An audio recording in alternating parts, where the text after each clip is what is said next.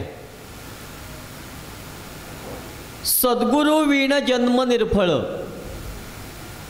सद्गुरु वीण दुःख सकळ, सद्गुरु वीण तळमळ जाणार नाही.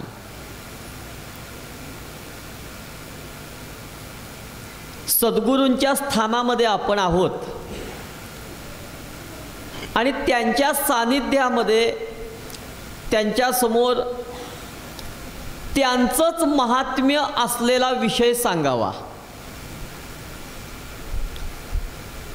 कारण आपण सगळे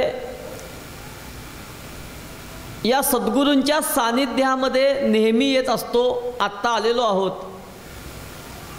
आणि असं आहे, ज्याला जे आवडतं ते त्याला दिलं की तो प्रसन्न होतो. आणि सद्गुरू सर्वांना प्रिय आहेत. प्रिय का आहेत तर समर्थांचे जे शिष्य आहेत कल्याण स्वामी महाराज, त्यांचा अभंग आहे सद्गुरूंच्यावर, तो मज आवडतो मम स्वामी निशिदिनी अंतरयामी, तो मज आवडतो. मला सद्गुरू का आवडतात? आपल्याला आपले सद्गुरू आवडतात म्हणून आपण सद्गुरूंच्याकडे येतो. आवड म्हणजे काय? जिथं कोणत्याही प्रकारचं भय नाही त्याला म्हणायची आवड.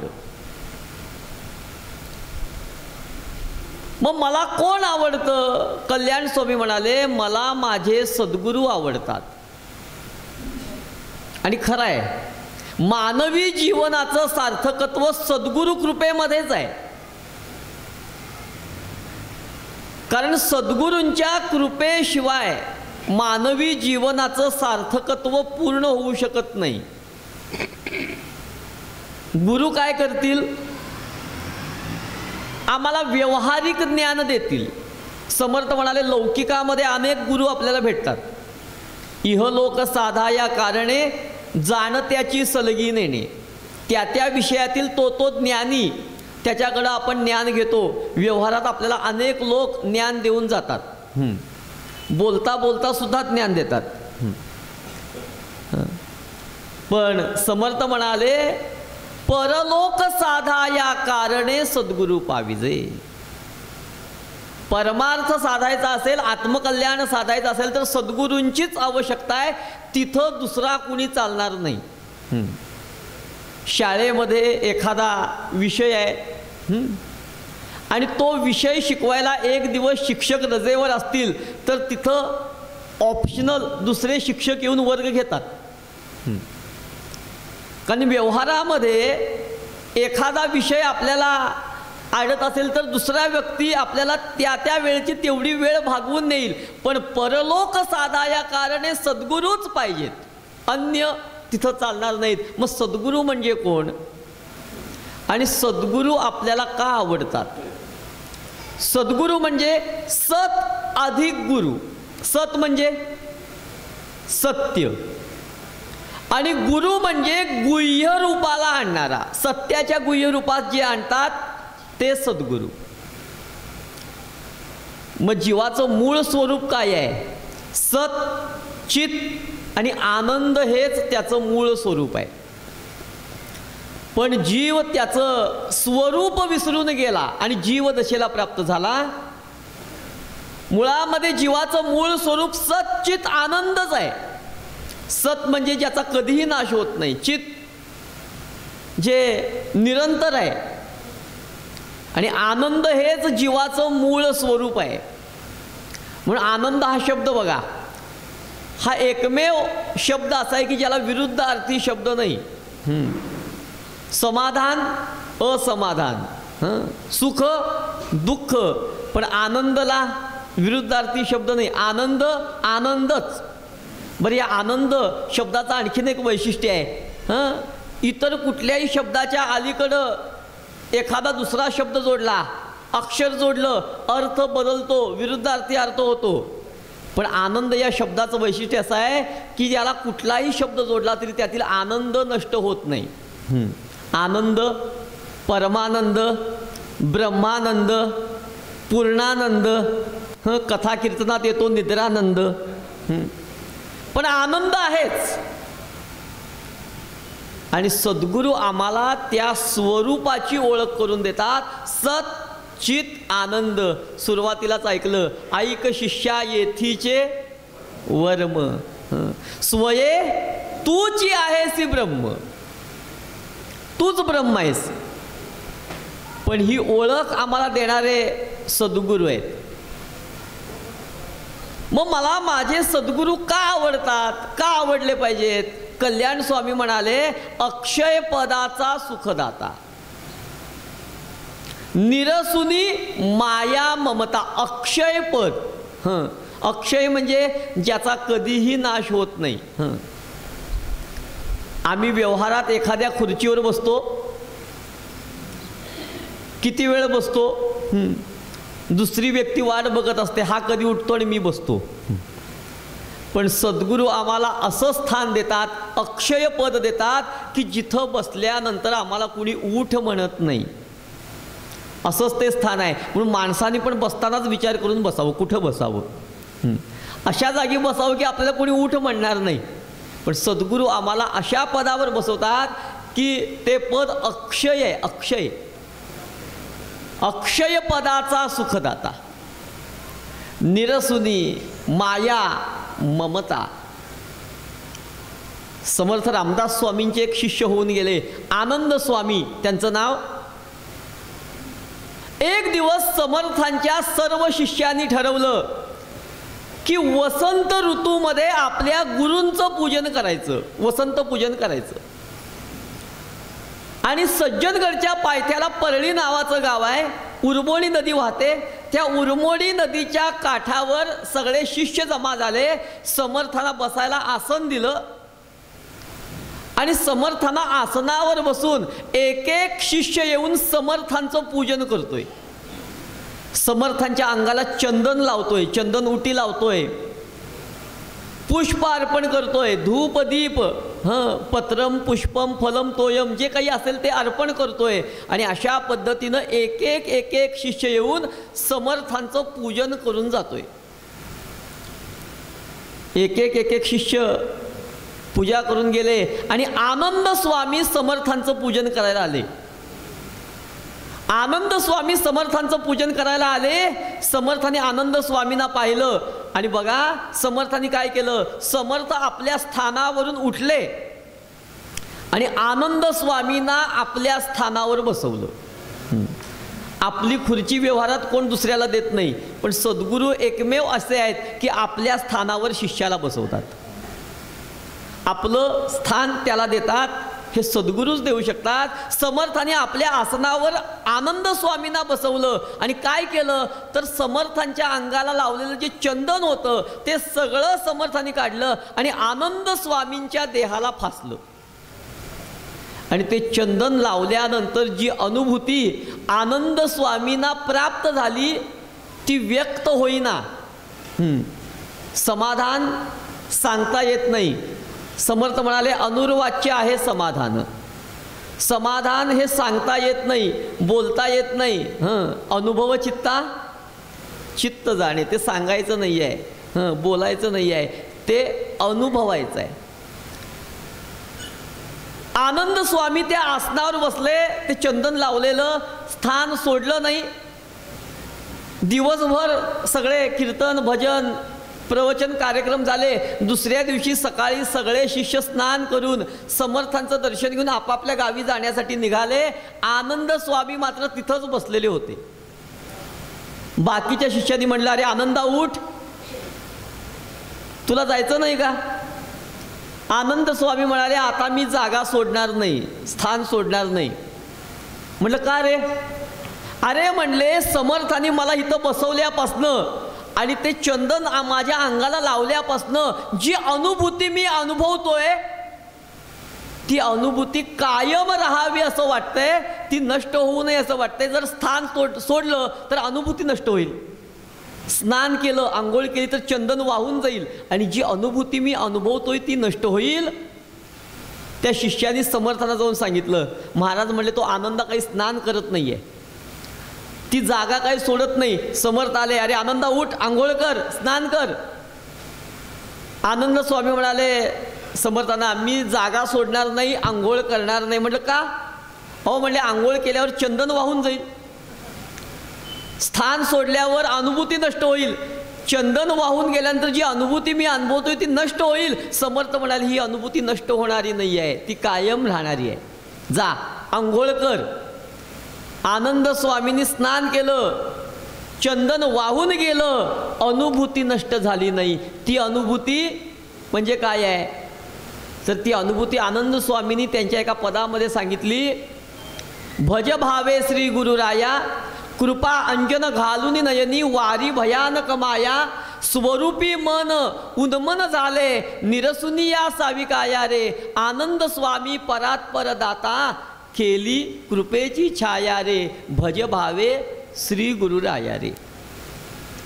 सद्गुरू आम्हाला अक्षय पदाचं स्थान देतात. सत चित आणि आनंद हेच जीवाचं मूळ स्वरूप आहे. पण आम्ही जिथं सुख आहे तिथं सुख शोधत नाही. गोंदवलेकर महाराजांचं वाक्य आहे, ज्या दिशेला सुख नावाचा स्टॉप नाही त्या दिशेला कितीही किलोमीटर जा, चालत जा, गाडीने जा, टू व्हीलरने जा, फोर व्हीलरने जा, विमानाने जा, ज्या दिशेला सुख नावाचा स्टॉप नाही त्या दिशेला कितीही किलोमीटर गेलं तरी सुख भेटणार नाही. जिथं सुख नाही तिथं आम्ही जर शोधलं तर सुख मिळेल का? मग जिथं सुख आहे तिथं शोधलं पाहिजे. आम्ही सुख शोधतो पण जिथं नाही तिथं. एक म्हातारी आजी होती, अंगणामध्ये काहीतरी शोधत होती. एक साधू नेमका त्या मार्गाने जात होता. त्या साधूने बघितलं आजीचा चेहरा थोडा निराश आहे, काहीतरी हरवलेलं दिसते, अंगणामध्ये काहीतरी शोधताना दिसतीये. थोडा वेळ तो साधू थांबला आणि थोड्या वेळाने विचारला आजीला, आजी थोडा वेळ झाला मी बघतोय तू काहीतरी शोधतीयस, काय हरवले? आजी म्हणाली, थंडीचे दिवस आहेत, चादर फाटली आहे, ती शिवायची आहे, सुई हरवली आहे. आता ती सुई म्हणजे सुख आणि चादर म्हणजे संसार. आम्ही किती फाडलेला तो शिवायचा प्रयत्न करतो, नेटका करायचा प्रयत्न करतो. समर्थ म्हणाले, कितीही केला नेटका तरी होय फाटका. किती नेटका करायचा प्रयत्न केला तरी कुठं तरी उसवतो, इकडं शिवलं की तिकडं उसवतो. म्हणून तो नेटका करायचा नाही, तो फिका करायचा. संतांनी सोडायला सांगितलं नाही, त्यात राहा पण फिका करा. डायबेटीस झाल्यानंतर बिन साखरेचा चहा पितो का नाही, तसं संसारात राहून त्यामध्ये गुंतायचं नाही. संतांनी सोडायला सांगितलं नाही, फिका करायला सांगितलं. हळूहळू आजीला विचारलं, आजी काय हरवले? आजी म्हणली, सुई हरवली आहे, ती सुई शोधती आहे. साधूने विचार केला, आजीला आपण मदत करूया. अंगणामध्ये तो साधू आणि आजी दोघंही सुई शोधू लागले. संध्याकाळ झाली, आजीलाही सुई सापडली नाही, साधूलाही सुई सापडली नाही. संध्याकाळ झाल्यानंतर अंधार पडू लागल्यानंतर त्या साधूने आजीला म्हटलं, आजी आता उद्या सकाळी मी परत येतो, आपण दोघं परत सुई शोधूया, फक्त एवढं कर, अंगण झाडू नकोस. दुसऱ्या दिवशी सकाळी साधू आला. पुन्हा संध्याकाळपर्यंत दोघांनी अंगणात सुई शोधली, दोघांनाही सुई सापडली नाही. 4-5 दिवस असंच चाललंय. सकाळपासून संध्याकाळपर्यंत सुई शोधतायत, सुई सापडली नाही. 4-5 दिवस झाल्यानंतर त्या साधूने आजीला विचारलं, आजी गेले 4-5 दिवस झाले तूही सुई शोधतीयस, मीही सुई शोधतोय, तुलाही सुई सापडली नाही, मलाही सुई सापडली नाही, नेमकी सुई पडली कुठं? सुई कुठं पडली? आजीने खूप छान उत्तर दिलं, सुई ना झोपडीत पडली. मग साधू म्हणाला, सुई जर झोपडीत पडली तर आपण अंगणात का शोधतोय? उत्तर सोपं आहे. आजीला साधूने विचारलं, सुई जर झोपडीत पडली आपण अंगणात का शोधतोय? आजी म्हणाली, झोपडीत सुई पडली आपण अंगणात शोधतोय याचं कारण झोपडीत अंधार आहे, अंगणात उजेड आहे. मग जिथं सुख नाही तिथं कितीही शोधलं तरी सुख भेटणार नाही, प्राप्त होणार नाही. तसं आम्ही जिथं सुख नाही तिथं शोधायचा प्रयत्न केला तर ते आम्हाला मिळणार नाही. मग ते शाश्वत सुख आम्हाला प्राप्त करून देणारे कोण आहेत? तर ते सद्गुरू आहेत. म्हणून सत चित आनंद या स्वरूपाची प्राप्ती. ऐक शिष्या येथीचे वर्मारे, तूच ब्रह्म आहेस. तरी त्या शिष्याला पटत नाही, अरे तूच ब्रह्म आहेस. म्हटलं महाराज मी ब्रह्म आहे पण त्याचं जाणीव काय? समर्थ म्हणाले, सगळ्यांचं अंतःकरण एकच आहे, सकलासे अंतःकरण एक. अरे प्रत्येकामध्ये ते व्यापलेलं आहे, तुझंही स्वरूप तेच आहे पण विस्मरण झालंय म्हणून जीवदशा आहे. मग सद्गुरू आम्हाला आमचं स्वरूप दाखवतात, अरे तूच ब्रह्म आहेस. या जीवाचं मूळ स्वरूप हे सच्चित आनंदच आहे. पण विसर पडला. समर्थ म्हणाले, तुझिया वियोगे जीवित्व आले, शरीर पांगे बहुदुःख झाले, अज्ञान दारिद्र्य माझे सरेना, तुझवीन रामा मज कंठवेना. स्वस्वरूपाचा विसर पडला म्हणून जीवदशा आहे. म्हणून सद्गुरू आम्हाला आमचं स्वरूप दाखवतात. म्हणजे काय करतात? तर तुकाराम महाराज म्हणाले, आपणा सारिखे करीती तत्काल, नाही काळ वेळ तया लागी. आपणा सारिखे, आपणा सारिखे म्हणजे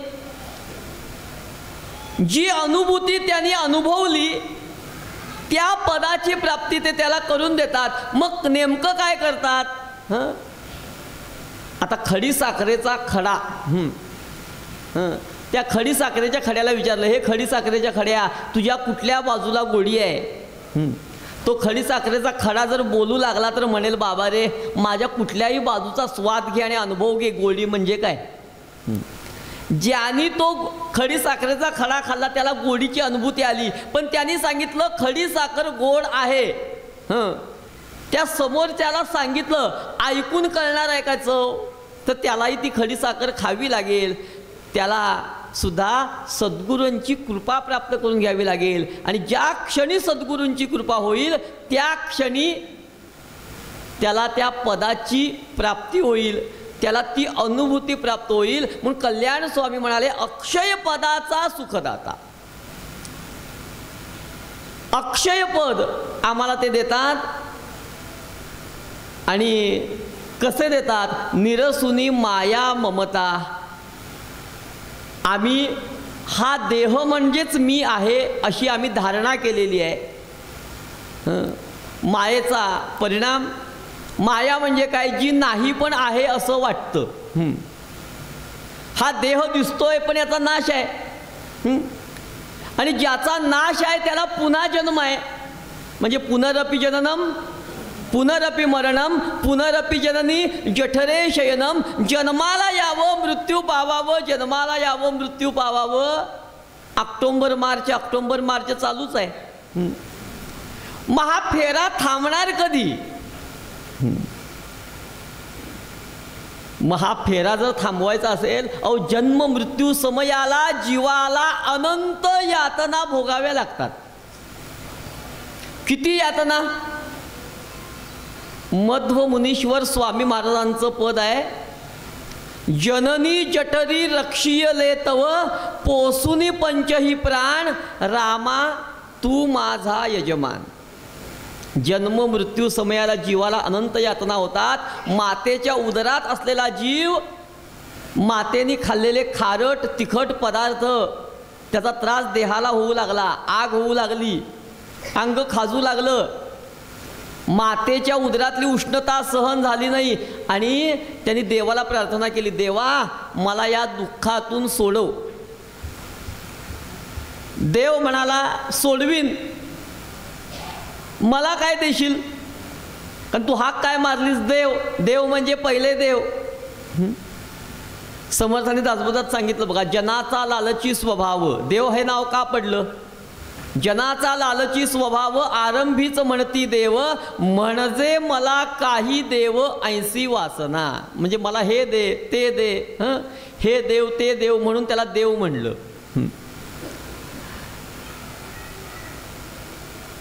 त्या जीवाला अनंत यातना होतात. शास्त्रकार म्हणाले 10,000 विंचू चावल्याचं दुःख जीवाला जन्म मृत्यू समयाला होतं. आता 10,000 विंचू चावल्याचं दुःख. एक विंचू चावल्यानंतर काय होतं? ज्याला विंचू चावलाय त्याला विचारा, मला चावला नाही. एक विंचू चावल्यानंतर काय अवस्था होते? मग 10,000 विंचू चावल्यानंतर काय दुःख होत असेल? आणि जन्म मृत्यू समयाला या यातना होतात. पूर्वीच्या काळी रात्री कीर्तन असायचं बघा.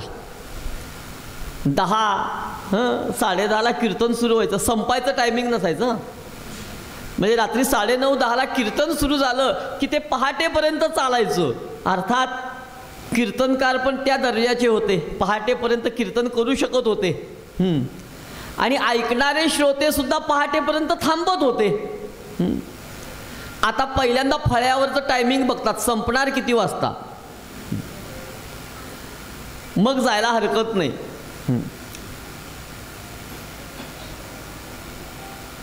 जन्म मृत्यू समयाला अनंत यातना होतात. एक श्रोता कीर्तन ऐकायला निघाला रात्रीची वेळ, निम्म्या वाटेपर्यंत पोचला आणि निम्म्या वाटेपर्यंत पोचल्यानंतर त्याला काहीतरी आठवलं म्हणून परत घरी आला.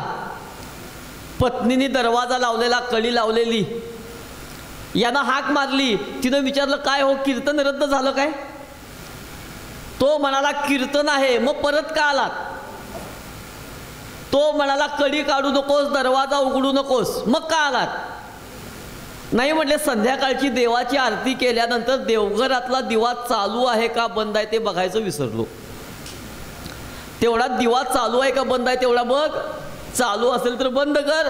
ती म्हणाली तुम्ही विसरलात तरी मी कशी विसरेन, देवघरातला दिवा बंद आहे. पण म्हणले तुम्ही मला कडी काढू नकोस, दरवाजा उघडू नकोस असं का म्हणालात ते सांगा. तो म्हणाला ती कडी काढल्यामुळं, दरवाजा उघडल्यामुळं तो दरवाजा, ती कडी झिजेल की म्हणला. ती कडी झिजेल, दरवाजा झिजेल म्हणून काढू नको म्हणलं. आता ती पत्नी कमी नव्हती, अशा पतीची ती पत्नी होती. ती म्हणाली कडी काढल्यामुळं, घातल्यामुळं ती कडी झिजेल म्हणून काढू नको म्हणालात. तुम्ही निम्म्या वाटेतनं परत आलात, तुमच्या पायातल्या चपला झिजल्या त्याचं काय? तोही कमी नव्हता. तो म्हणला त्याची काळजी तू करू नकोस, चपला डोक्यावर घेऊन आलोय. आणि चपला डोक्यावर घेऊन हा कीर्तन ऐकायला निघाला. अनवाणी होता. रस्त्यामध्ये बसलेला होता एक विंचू. त्या विंचवावर पाऊल पडलं आणि विंचवाचा स्वभाव, विंचवानी पाय पडल्याबरोबर नांगी मारली, मटकन खाली बसला. ओरडायचा प्रयत्न केला, नरड्यातनं आवाज येईना. का? एक विंचू चावल्यानंतर ही अवस्था. मग 10,000 विंचू चावल्यानंतर काय अवस्था होत असेल? आणि म्हणून या फेऱ्यातून जर मुक्त व्हायचं असेल तर सद्गुरूंची कृपा आवश्यक आहे. म्हणून सद्गुरू विण जन्म निर्फळ. सद्गुरूंच्या कृपेशिवाय मानवी जीवनाचं सार्थकत्व पूर्ण होऊ शकत नाही. नामदेव महाराजांचं उदाहरण घेतलं. साक्षात परमात्मा पांडुरंग नामदेव महाराजांशी बोलायचे, संवाद करायचे, नामदेवांची खीर खायचे. पण एक दिवस सगळे संत जमले गोरोबा काकांच्याकडं आणि कच्चा कोण पक्का कोण बघायचं होतं. गोरोबा काकांनी प्रत्येकाच्या डोक्यावर तो लाकडी हातोडा असतो बघा, धोपाटणं म्हणतात, ते प्रत्येकाच्या डोक्यामध्ये मारलं, सगळ्यांनी सहन केलं. नामदेव महाराजांच्या डोक्यात मारलं. नामदेव महाराज ओरडले. मुक्ताबाई म्हणाल्या हा कच्चा म्हणले, बाकीचे पक्के. नामदेव महाराजांना राग आला. अरे म्हणले साक्षात परमात्मा पांडुरंग माझ्याशी बोलतोय, मग मी कच्चा कसा? पांडुरंगाजवळ आले. पांडुरंगा, अरे सगळ्यांनी मला चेष्टा केली, मला कच्चा कच्चा म्हणून हिणवलं, चेष्टा केली. पांडुरंगा तू सांग मी कच्चा का पक्का? पांडुरंग म्हणाले हे नामदेवा, मी तुझा भाव बघून भेटतो बोलतो, पण तरी सुद्धा तू कच्चाच. म्हटलं ते कसं? अरे नामदेवा, जोपर्यंत सद्गुरु कृपा होत नाही तोपर्यंत पूर्ण ज्ञान प्राप्त होत नाही. आता तुझा जो भाव आहे, मंदिरामध्ये राऊळामध्ये असलेला पांडुरंग एवढाच तुझा भाव आहे, पण तो परमात्मा मंदिरात अंतरात तोच नांदत आहे. ही अवस्था जोपर्यंत येत नाही, म्हणून 3 भक्तांचे प्रकार सांगितले. एक फक्त मूर्तीतच देव आहे असं मानतो, फक्त मूर्तीत देव आहे. एक जण म्हणतो की देव आहे तो मूर्तीत आहे, पण तो सर्वांतर्यामी आहे, सर्वत्र आहे असा त्याचा भाव नसतो, फक्त देवघरामध्ये तो आहे. आणि एक भक्त असा मानतो की देव कुठं आहे? सृष्टीमध्ये जितुकी शरीरे तितुकी भगवंताची घरे. म्हणजे जेवढे जीव आहेत त्या प्रत्येकामध्ये तो आहे. पण जो ज्ञानी भक्त आहे तो काय मानतो? तर ईश्वरच हे विश्व आहे, विष्णुमय जग वैष्णवांचा धर्म. मग त्यासाठी काय आवश्यक आहे? तर त्यासाठी सद्गुरूंची आवश्यकता आहे. आणि म्हणून हरिस्वामी नावाचे अधिकारी संत होऊन गेले.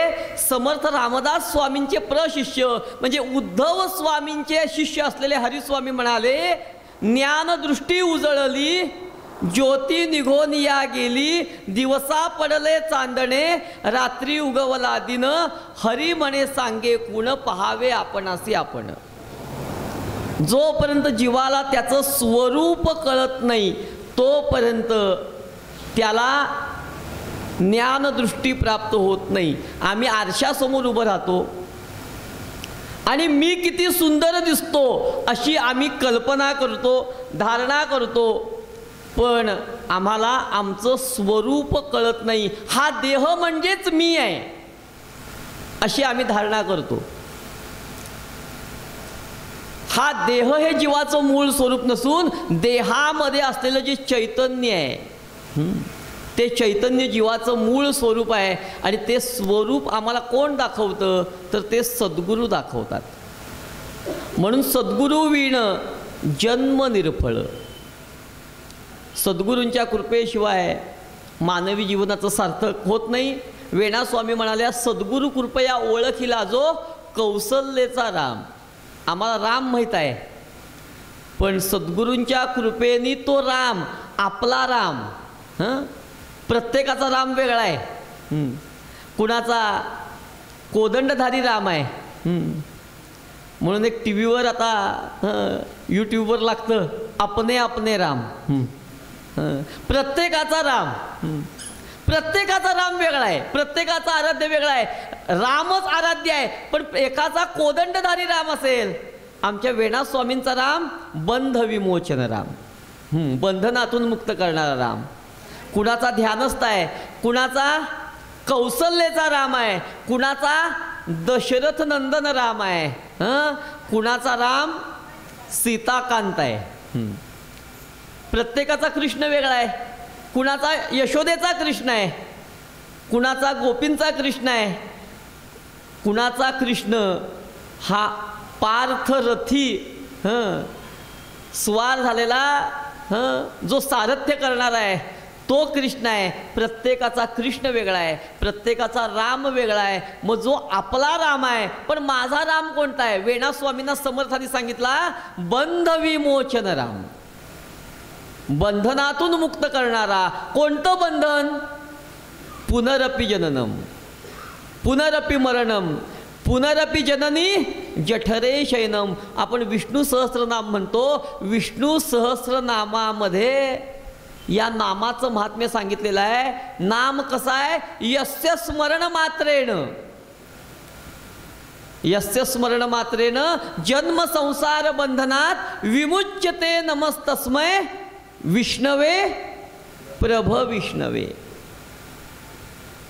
समर्थाने वेणा स्वामींना राम दाखवला. कोणता? बंधनमुक्त करणारा राम, की ज्याचं स्मरण केलं असता पुन्हा जन्म नाही. यस्य स्मरण मात्रेनं जन्म संसार बंधनात, ज्याचं स्मरण केलं असतं की पुन्हा जन्म नाही. आणि या नामाचं वैशिष्ट्य आहे. पण ती नाम मुद्रा कोण देतं? तर ते सद्गुरू देतात. नाम मुद्रा म्हणून वेणा स्वामींचा अभंग आहे, आम्ही स्वामींचे अंकित. आणि मग त्यांनी मुद्रा दिली, राम नामे मुद्रांकित. मग त्या सद्गुरूंनी काय केलं? अहम ब्रह्म उपदेशिले, अहम गेले ब्रह्म ठेले. आली अनुभवाची खूण, खूण केली रामार्पण. वेणा स्वामी अवघा झाला आणि विज्ञानासी अंत आला. अहम ब्रह्म उपदेशिले. अहम म्हणजे मीपणा, देहबुद्धी. हा देह म्हणजेच मी आहे, पण हे देह माझं स्वरूप नाही आहे. ज्याप्रमाणे आम्ही रोज कपडे बदलतो, तसं आम्ही अनेक देह बदलतो. कपडे बदलल्याप्रमाणे आणि शेवटी या नरदेहामध्ये येतो. आणि नरदेहामध्ये आल्यानंतर भागवतकार म्हणाले, नरदेह माध्यम सुलभम सुदुर्लभम. आत्मकल्याणासाठी नरदेहाशिवाय अन्य साधन नाही. आपण असं कधी ऐकले? म्हैसाणा जातीच्या 2 म्हशी रस्त्यात भेटल्या आणि त्या म्हणाल्या, महाराजांचा उत्सव कंदूरमध्ये चालू आहे, सप्ताह, आपण सत्संगाला जाऊया. अशी बुद्धी म्हशीना होत नाही, ती बुद्धी मनुष्याला. म्हणून भगवंतानी मनुष्याला बुद्धी दिली, विवेक दिला. बुद्धी म्हणजे मती. आणि मती या शब्दाचा अर्थ महाराष्ट्रातल्या लोकांना जास्त माहीत आहे, कारण मती 12 प्रकारची आहे. 12 मती.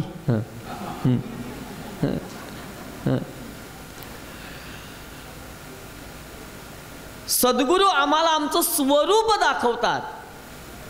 कसं दाखवतात? सहज उपदेश करतात. सहज बोलणे हित उपदेश. पण परमार्थाचा मार्ग दाखवतात. तो उपदेश नाही आहे, सहज बोलणं, पण तो उपदेश घडतो. पैठणमध्ये एकनाथ महाराज, त्यांच्याकडे काही कार्यक्रम असला, उत्सव असला, सप्ताह असला, गावातला एक सावकार नाथांना धनधान्याची मदत करायचा. पण तो कोणत्याही कार्यक्रमाला यायचा नाही, कीर्तनाला नाही, प्रवचनाला नाही, भजनाला नाही, प्रसादाला सुद्धा यायचा नाही. नाथ महाराज म्हणाले, तू कुठल्याच कार्यक्रमाला येत नाहीस, प्रसादाला येत नाहीस. तो म्हणाला, महाराज मला वेळ कुठं आहे? वेळच नाही. नाथ महाराज म्हणाले, अरे थोडा तरी परमार्थ साधला गेला पाहिजे. तो म्हणाला, महाराज मला वेळ नाही. आणि जर मी चुकून तुमच्या कीर्तनाला आलो आणि तुमच्या कीर्तनाचा परिणाम जर माझ्यावर झाला आणि मी तुमच्या नादी लागलो, तर तुम्हाला पुन्हा उत्सवाला मदत कोण करेल? त्यापेक्षा येत नाही ते बरं आहे की.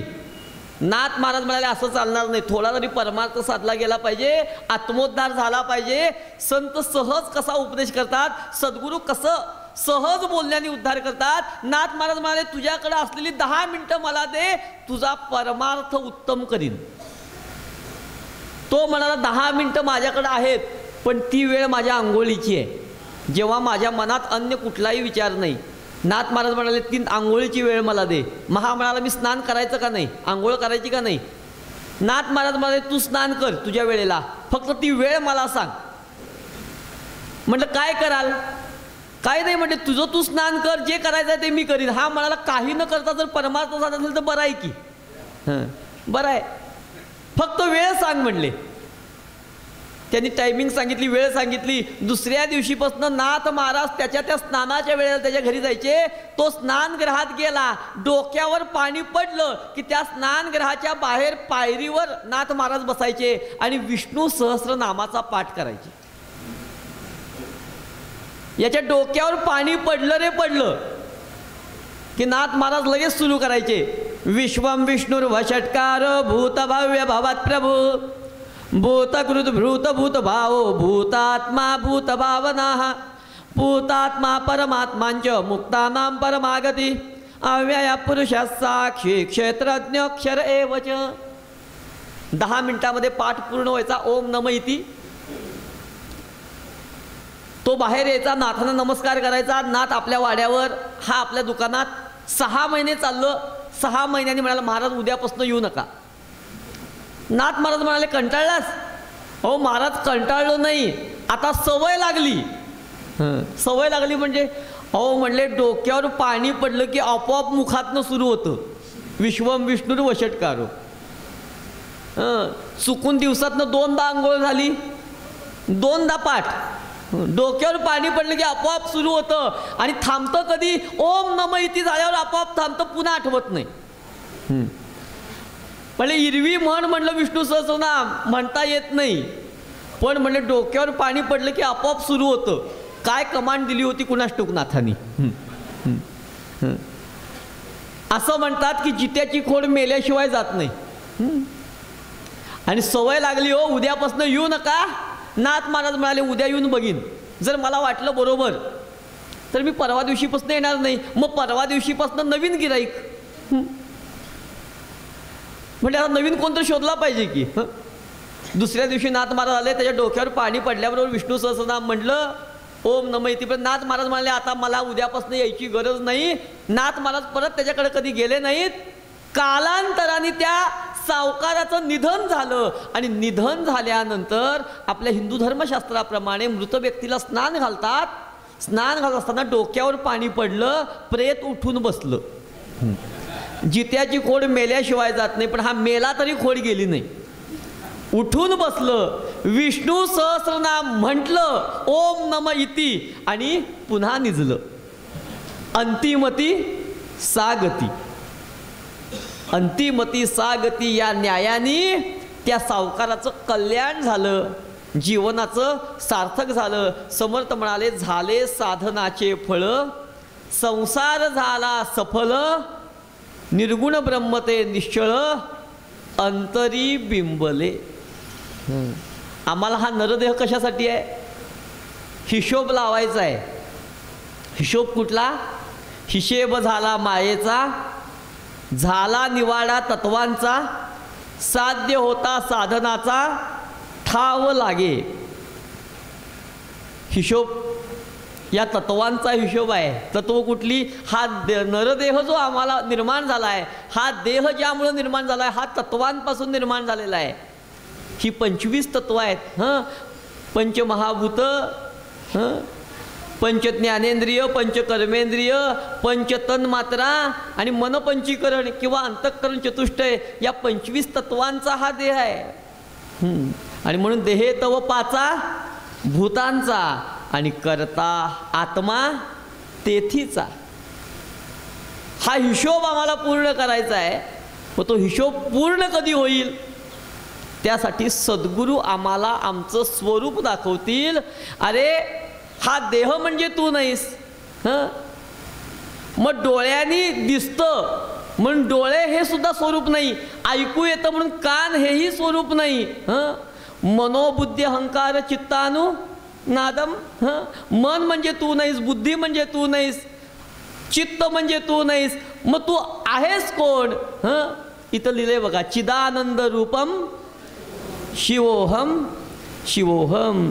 जीवाचं मूळ स्वरूप सत चित आनंद हेच आहे. आणि ते स्वरूप आम्हाला कोण दाखवतं? तर ते सद्गुरू दाखवतात. सहज बोलतात, पण आम्हाला उपदेश करतात. आणि त्यांचा सहज बोललेला उपदेशसुद्धा आमच्या जन्माचं सार्थक त्यामुळं होतं. आणि म्हणून आपणासारिखे करीती तत्काल नाही काळ वेळ तया लागी. एक क्षणाचाही विलंब लावत नाहीत. ज्या क्षणी सद्गुरू आमच्याकडे कृपादृष्टीने पाहतात त्या क्षणी जीवनाचं सार्थक. सद्गुरु कृपा म्हणजे काय? सद्गुरु कृपा म्हणजेच अनुग्रह. सद्गुरु कृपा म्हणजेच अनुग्रह. म्हणून कल्याण स्वामी म्हणाले अक्षय पदाचे ते दाते आहेत. मायेचं आवरण दूर करतात, अज्ञानाचं आवरण दूर करतात आणि आम्हाला ज्ञानदृष्टी देतात. ऐक शिष्या येथीचे वर्म स्वये तूची आहेसी ब्रह्म. अरे तूच ब्रह्म आहेस, इकडं तिकडं फिरू नकोस. देव जवळी अंतरी भेटी नाही. जन्मभरी तो जवळ आहे, आम्हाला दिसत नाही, भेटत नाही, कारण आम्ही त्या दृष्टीनं पाहत नाही. आपण अनेक उदाहरणं बघतो. ज्ञानेश्वर महाराज म्हणाले गुरु सारिका असता पाठी राखा, इतरांचा लेखा कोण करी. ज्ञानेश्वर महाराज म्हणाले ज्ञानदेव म्हणे तरलो तरलो आता उद्धरलो गुरु कृपे. आम्ही तरलो ते आमच्या या सद्गुरूंच्या कृपेमुळे तरलो. मग या भवसागरामध्ये जर आम्हाला तारणारे कोण असतील तर नौका रूपानी हे सद्गुरूच आम्हाला पहिलं तीरावर नेतात. पाण्यात बुडणाऱ्या या जीवाला, भवसागरामध्ये बुडणाऱ्या जीवाला नौका बनून ते येतात आणि पहिलं तीरावर नेऊन सोडतात. आणि सद्गुरू जोपर्यंत हा शिष्य त्या पहिलं तीरावर जात नाही तोपर्यंत त्याच्यासाठी पुन्हा पुन्हा जन्माला येतात त्या शिष्यासाठी. आणि त्याला पूर्ण पहिलं तीरावर सोडतात. जोपर्यंत त्याला मोक्ष प्राप्त होत नाही तोपर्यंत सद्गुरू सुद्धा त्याच्यासाठी तेवढे जन्म घेतात आणि त्याला पहिलं तीरावर नेतात. आणि म्हणून सद्गुरूंच्या शिवाय मानवी जीवनाचं सार्थकत्व नाही. आणि म्हणून आम्हाला ते आमचं स्वरूप दाखवतात. तू कोण आहेस? आपल्याला ते वाघाचं दृष्टांत रूप चरित्र माहीत आहे. एक वाघ त्या मेंढ्यांच्या कळपात राहत होता. आणि मेंढ्यांच्या कळपात राहत असलेला तो वाघ, पण त्याला त्या मेंढ्यांच्यात राहून त्याला त्याचं स्वरूप कळत नव्हतं. तो स्वतःला मेंढरूच समजत होता.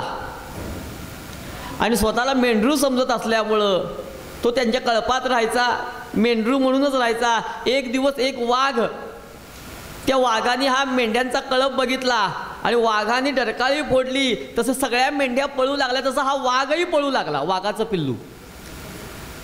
त्या वाघाने म्हणलं या मेंढ्या पळतायत हे ठीक आहे, पण म्हणले हे वाघाचं पिल्लू का घाबरून पळते.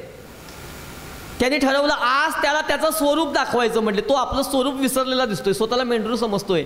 त्या वाघाने झडप घालून या वाघाच्या पिल्लाला पकडलं. थांब म्हणले, कुठं पळतोस? तो म्हणाला मला मारू नका.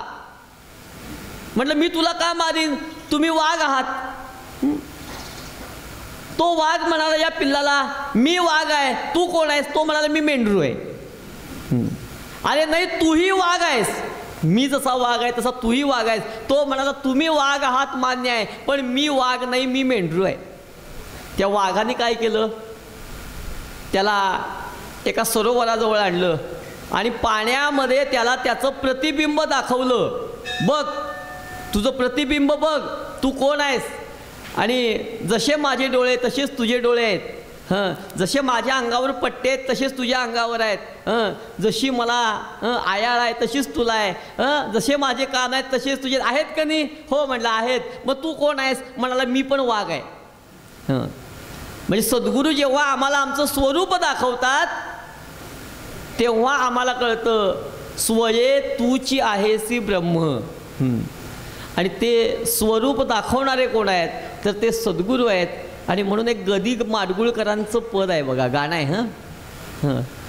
गाणं कॅसेटवर आपण ऐकलेलं आहे. एका तळ्यात होती बदके पिले सुरेख. पण त्या गाण्यामध्ये खूप मोठा परमार्थ सांगितला.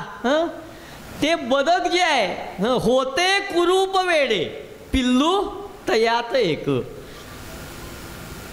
त्या सरोवरामध्ये पाण्यामध्ये असलेली सगळी बदकं आणि हे जे बदक आहे, जे स्वतःला बदक समजतंय, ते स्वतःला कुरूप समजून घेत होतं. बाकीची बदकं, त्या बदकांची पिल्लं या बदकाला आपल्यात सामावून घेत नसत, त्याला एकटं पाडत असत. यालाही वाटायचं अरे हे मला सांभाळून घेत नाहीत, मला आपल्यात घेत नाहीत, आपल्यातला मानत नाहीत. पण त्याला दुःख वाटायचं, अरे माझ्यात न्यूनता आहे, आमचंही असंच आहे. आम्ही सुद्धा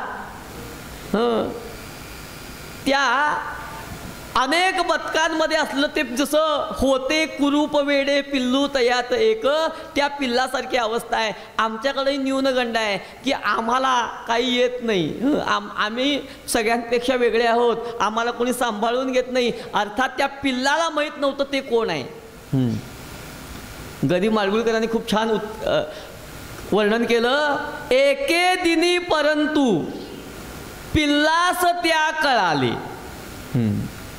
एक दिवस काय झालं, त्या पिल्लाला कळलं अरे हे आपल्याला सांभाळून घेत नाहीत, वेगळं पाडतात.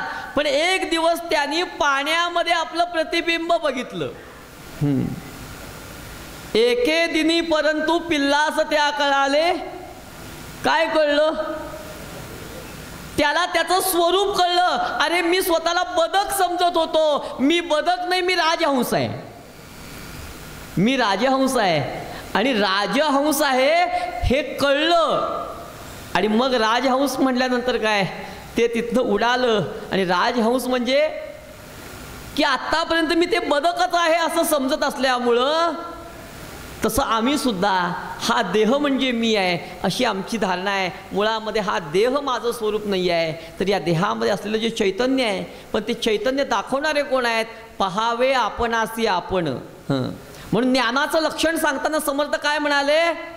ऐक ज्ञानाचे लक्षण. ज्ञान म्हणजे आत्मज्ञान. पहावे आपणासी आपण या नाव ज्ञान. मी कोण आहे, माझं स्वरूप काय आहे, मी कोण आहे, कोण तू, कोठील तू रे, कसा जनी आलास तू, किती दिसांचा निवास येथे, देशी का विश्वास तू. सुततारा घन घोडा गाडी इमला माडी, जपसी तू तोड पिंजरा मार भरारी, स्वयंप्रकाशा पाही तू. तुझा स्वरूप काय आहे? स्वयंप्रकाश, आत्मस्वरूप जाणून घे, पाहून घे, तू कोण आहेस. ऐक शिष्या येतीची वरमारे स्वये तूची आहेस प्रभू. म्हणून कल्याण स्वामी म्हणाले माझे सद्गुरू मला का आवडतात? अक्षय पद देणारे आहेत. आम्ही सद्गुरुनाथ श्री गणपतराव महाराजांच्या या सान्निध्यामध्ये येतो. कशासाठी येतो? हिथं आल्यानंतर मी कोण आहे म्हणले हे अमुक गावची आहेत, अमुक अमुक डिग्री आहे, BSc आहेत, MSc आहेत, डॉक्टर आहेत. इथं येऊन महाराजांना काही सांगायचं नाही, महाराजांच्या समोर बसायचं आणि महाराजांना सांगायची गरज नाही, कारण महाराजांना माहीत आहे आम्ही कोण आहे, आम्हाला माहीत नाही आम्ही कोण आहे. गोंदवलेकर महाराजांच्याकडे एक कीर्तनकार यायचे, कीर्तन करायचे आणि कीर्तन झालं की महाराजांना म्हणायचे महाराज माझं कीर्तन कसं झालं. महाराज म्हणायचे अप्रतिम. अप्रतिम म्हणले. तो म्हणायचा महाराज अहो असं अप्रतिम म्हणू नका, काही चुकत असेल तर सांगा म्हणजे दुरुस्ती करता येईल. महाराज म्हणाले छान कीर्तन झालं. अप्रतिम म्हणलं का नाही? अप्रतिम म्हणले. आमच्याकडे पण गुरुकुलामध्ये विद्यार्थी असतात, कीर्तन कसं झालं विचारतो, आम्ही सांगतो अप्रतिम झालं. मग ते म्हणतात काहीतरी चूक सांगा. अहो चूक नाही म्हणले, अप्रतिम झालं हेच कीर्तन. मग जर चूक सांगितली तर त्याला काय वाटतं माहिती काय? अहो म्हणले बुवांना कौतुकच नाही, आत्ता कीर्तन करतोय म्हणले लगेच येईल का? म्हणजे माणसाला अपेक्षा काय असती? चांगलं म्हणावंच हीच अपेक्षा असती, चूक बघायची नसती. महाराज म्हणायचे अप्रतिम आहे. दरवर्षी यायचे, पण महाराज त्यांना नारळ देत नव्हते प्रसादाचं. कीर्तन झाल्यावर त्याला वाटायचं महाराज आपल्याला प्रसाद देत नाहीत. चांगलं 10-15 वर्ष तो कीर्तनाला यायचा. महाराजांना म्हटलं महाराज तुम्ही नुसतं कीर्तन चांगलं झालं म्हणता, पण मला प्रसाद देत नाही, ह्यावेळेस मला प्रसाद द्या. महाराज म्हणाले ठीक आहे, यावेळेस तुला मी प्रसाद देईन हं. आणि महाराजांनी कीर्तन झाल्यानंतर त्याला नारळ दिला प्रसाद म्हणून. नारळ याचा अर्थ आणखीन एक आहे, म्हणजे पुन्हा येऊ नका, जय जय रघुवीर म्हणून नारळ दिला असं म्हणतात. आणि महाराजांनी त्याला प्रसाद दिला आणि यांनी विचारलं, महाराज माझं कीर्तन कसं झालं? महाराज म्हणाले, मला चांगलं वाटलं. पण म्हणले, तू तुझं कीर्तन स्वतः ऐकलंस का? मी तुझं कीर्तन ऐकलं, पण एकदा तू तुझं कीर्तन ऐक, पहावे आपणासी आपण. तू तुझं कीर्तन ऐक आणि अनुभव घे, माझं कीर्तन कसं आहे. मग मी सांगायची गरज नाही, तुलाच कळेल तुझं कीर्तन कसं आहे. म्हणून सद्गुरू आम्हाला आमचं स्वरूप दाखवतात. कल्याण स्वामी म्हणाले, म्हणून मला माझे सद्गुरू आवडतात. महाराज काय करतात, आम्ही महाराजांच्याकडे यायचं आणि महाराजांच्याकडनं आपली ओळख करून घ्यायची. महाराज सांगतील, अरे शिष्या, तुझं हे अमुक नाव आहे, ही उपाधी आहे, पण तुझं मूळ स्वरूप काय आहे? तर ते सच्चित आनंद आहे. आणि ते तुझं स्वरूप मी तुला आज दाखवतो. स्वये तूची आहेसी ब्रह्म. बाकीचं मग नाव काही असू द्या, ती उपाधी आहे, पण मूळ तू कोण आहेस? ब्रह्मस्वरूप आहेस. स्वये तूची आहेसी ब्रह्म. आणि ती ओळख आम्हाला सद्गुरू करून देतात, म्हणून सद्गुरू मला आवडतात. कल्याण स्वामी म्हणाले, अक्षय पदाचा सुखदाता, निरसुनी माया ममता, काय बोलू मी कीर्तीसी, नदीसे तुलना ज्याशी. त्या सद्गुरूंची तुलना शब्दामध्ये करता येणार नाही. का करता येणार नाही? सद्गुरु स्तवनामध्ये समर्थांनी सांगितलं, मायेच्या बळे करीन स्तवन, ऐसे वांछित होते मन, माया झाली लज्जायमान काय करू. सद्गुरूंचं वर्णन शब्दामध्ये करता येणार नाही. बघा, अनेक उपमा दिल्या समर्थांनी. कुठल्या कुठल्या दिल्या? समर्थांनी सद्गुरूंना नदीची उपमा दिली. आणि नदीची उपमा दिल्यानंतर समर्थांनी विचार केला, नदीची उपमा दिली खरी, पण उन्हाळ्यामध्ये नदीचं पाणी आटतं. सद्गुरूचं ज्ञान अगाध आहे. ते ज्ञान आटणं किंवा वाढ होणं असं काही नाही आहे, ते अगाध आहे ज्ञान. त्याच्यामध्ये नदीच्या पात्रामध्ये नदी आटली कोरडी पडते, तसं सद्गुरूंच्या बाबतीत होत नाही. आणि महापूर आला तर गावं बुडतात, तसंही काही होत नाही. सद्गुरू आपल्या शिष्याचं कल्याणच साधतात. आणि म्हणून नदीची उपमा लागू पडत नाही. मग सागराची दिली का? ज्ञान अगाध आहे, पण सागराच्या पाण्यामध्ये क्षार आहे. सागरामध्ये क्षार आहे. सद्गुरूंचं ज्ञान कसं आहे? या शिष्यावर कृपा वेगळी, त्या शिष्यावर कृपा वेगळी, असं सद्गुरूंच्याकडे भेदभाव नाही. सद्गुरूंचं ज्ञान अगाध आहे. त्यामध्ये की ते अटतही नाही, वाढतही नाही, कारण ते ज्ञान सत्य ज्ञान आहे. आणि ज्ञानेश्वर महाराज म्हणाले, सत्य ज्ञानानंत गगनाचे प्रावरण, नाही रूप गुण वर्ण जेथे. ते आम्हाला आमचं स्वरूप दाखवतात, बाकी काही करत नाहीत. मग समर्थांनी गबस्तीची उपमा दिली, सागराची दिली, कल्पतरूची दिली. सद्गुरू स्तवनामध्ये अनेक उपमा आहेत. आणि कल्पतरूची उपमा दिली. आणि कल्पतरूचं वैशिष्ट्य काय? कल्पतरूच्या खाली बसल्यानंतर मनात जे येईल ते सगळं घडतं. आता कल्पतरूच्या खाली बसल्यानंतर जे जे मनात येईल ते सगळं घडतं. समर्थ विचार करतात, कल्पतरूची उपमा तरी लागू पडेल का? आणि एक गृहस्थ नेमका रस्त्याने जात होता, खूप अंतर चालून गेला, रस्त्यात एक झाड नव्हतं, त्याला एक झाड दिसलं, त्या झाडाखाली जाऊन बसला. योगायोगाने ते झाड होतं कल्पतरू. तहान लागली होती, मनात विचार आला, थंड पाणी मिळालं असतं तर बरं झालं असतं. आणि पाण्याचं तांब्या भांड प्रगट झालं, पाणी प्याला. आणि थोड्या वेळाने मनात विचार आला, अरे जेवण जर मिळालं असतं पंचपक्वान्नाचं बरं झालं असतं. मनात विचार आला, पंचपक्वान्नाचं ताट समोर, भरा भरा भरा भोजन केलं, काही विचार केला नाही. पुन्हा मनात विचार आला, निजायला पलंग असता या झाडाखाली छान झोप लागली असती. पलंग प्रगट झाला, पलंगावर निजला, हितपर्यंत ठीक होतं. पण माणसाची आशा वाढत जाते. हा म्हणाला पलंग झाला, पण वारं घालायला 4 दासी असत्या, बरं झालं असतं. मनात आलं, 4 दासी प्रगट झाल्या, वारं घालू लागल्या.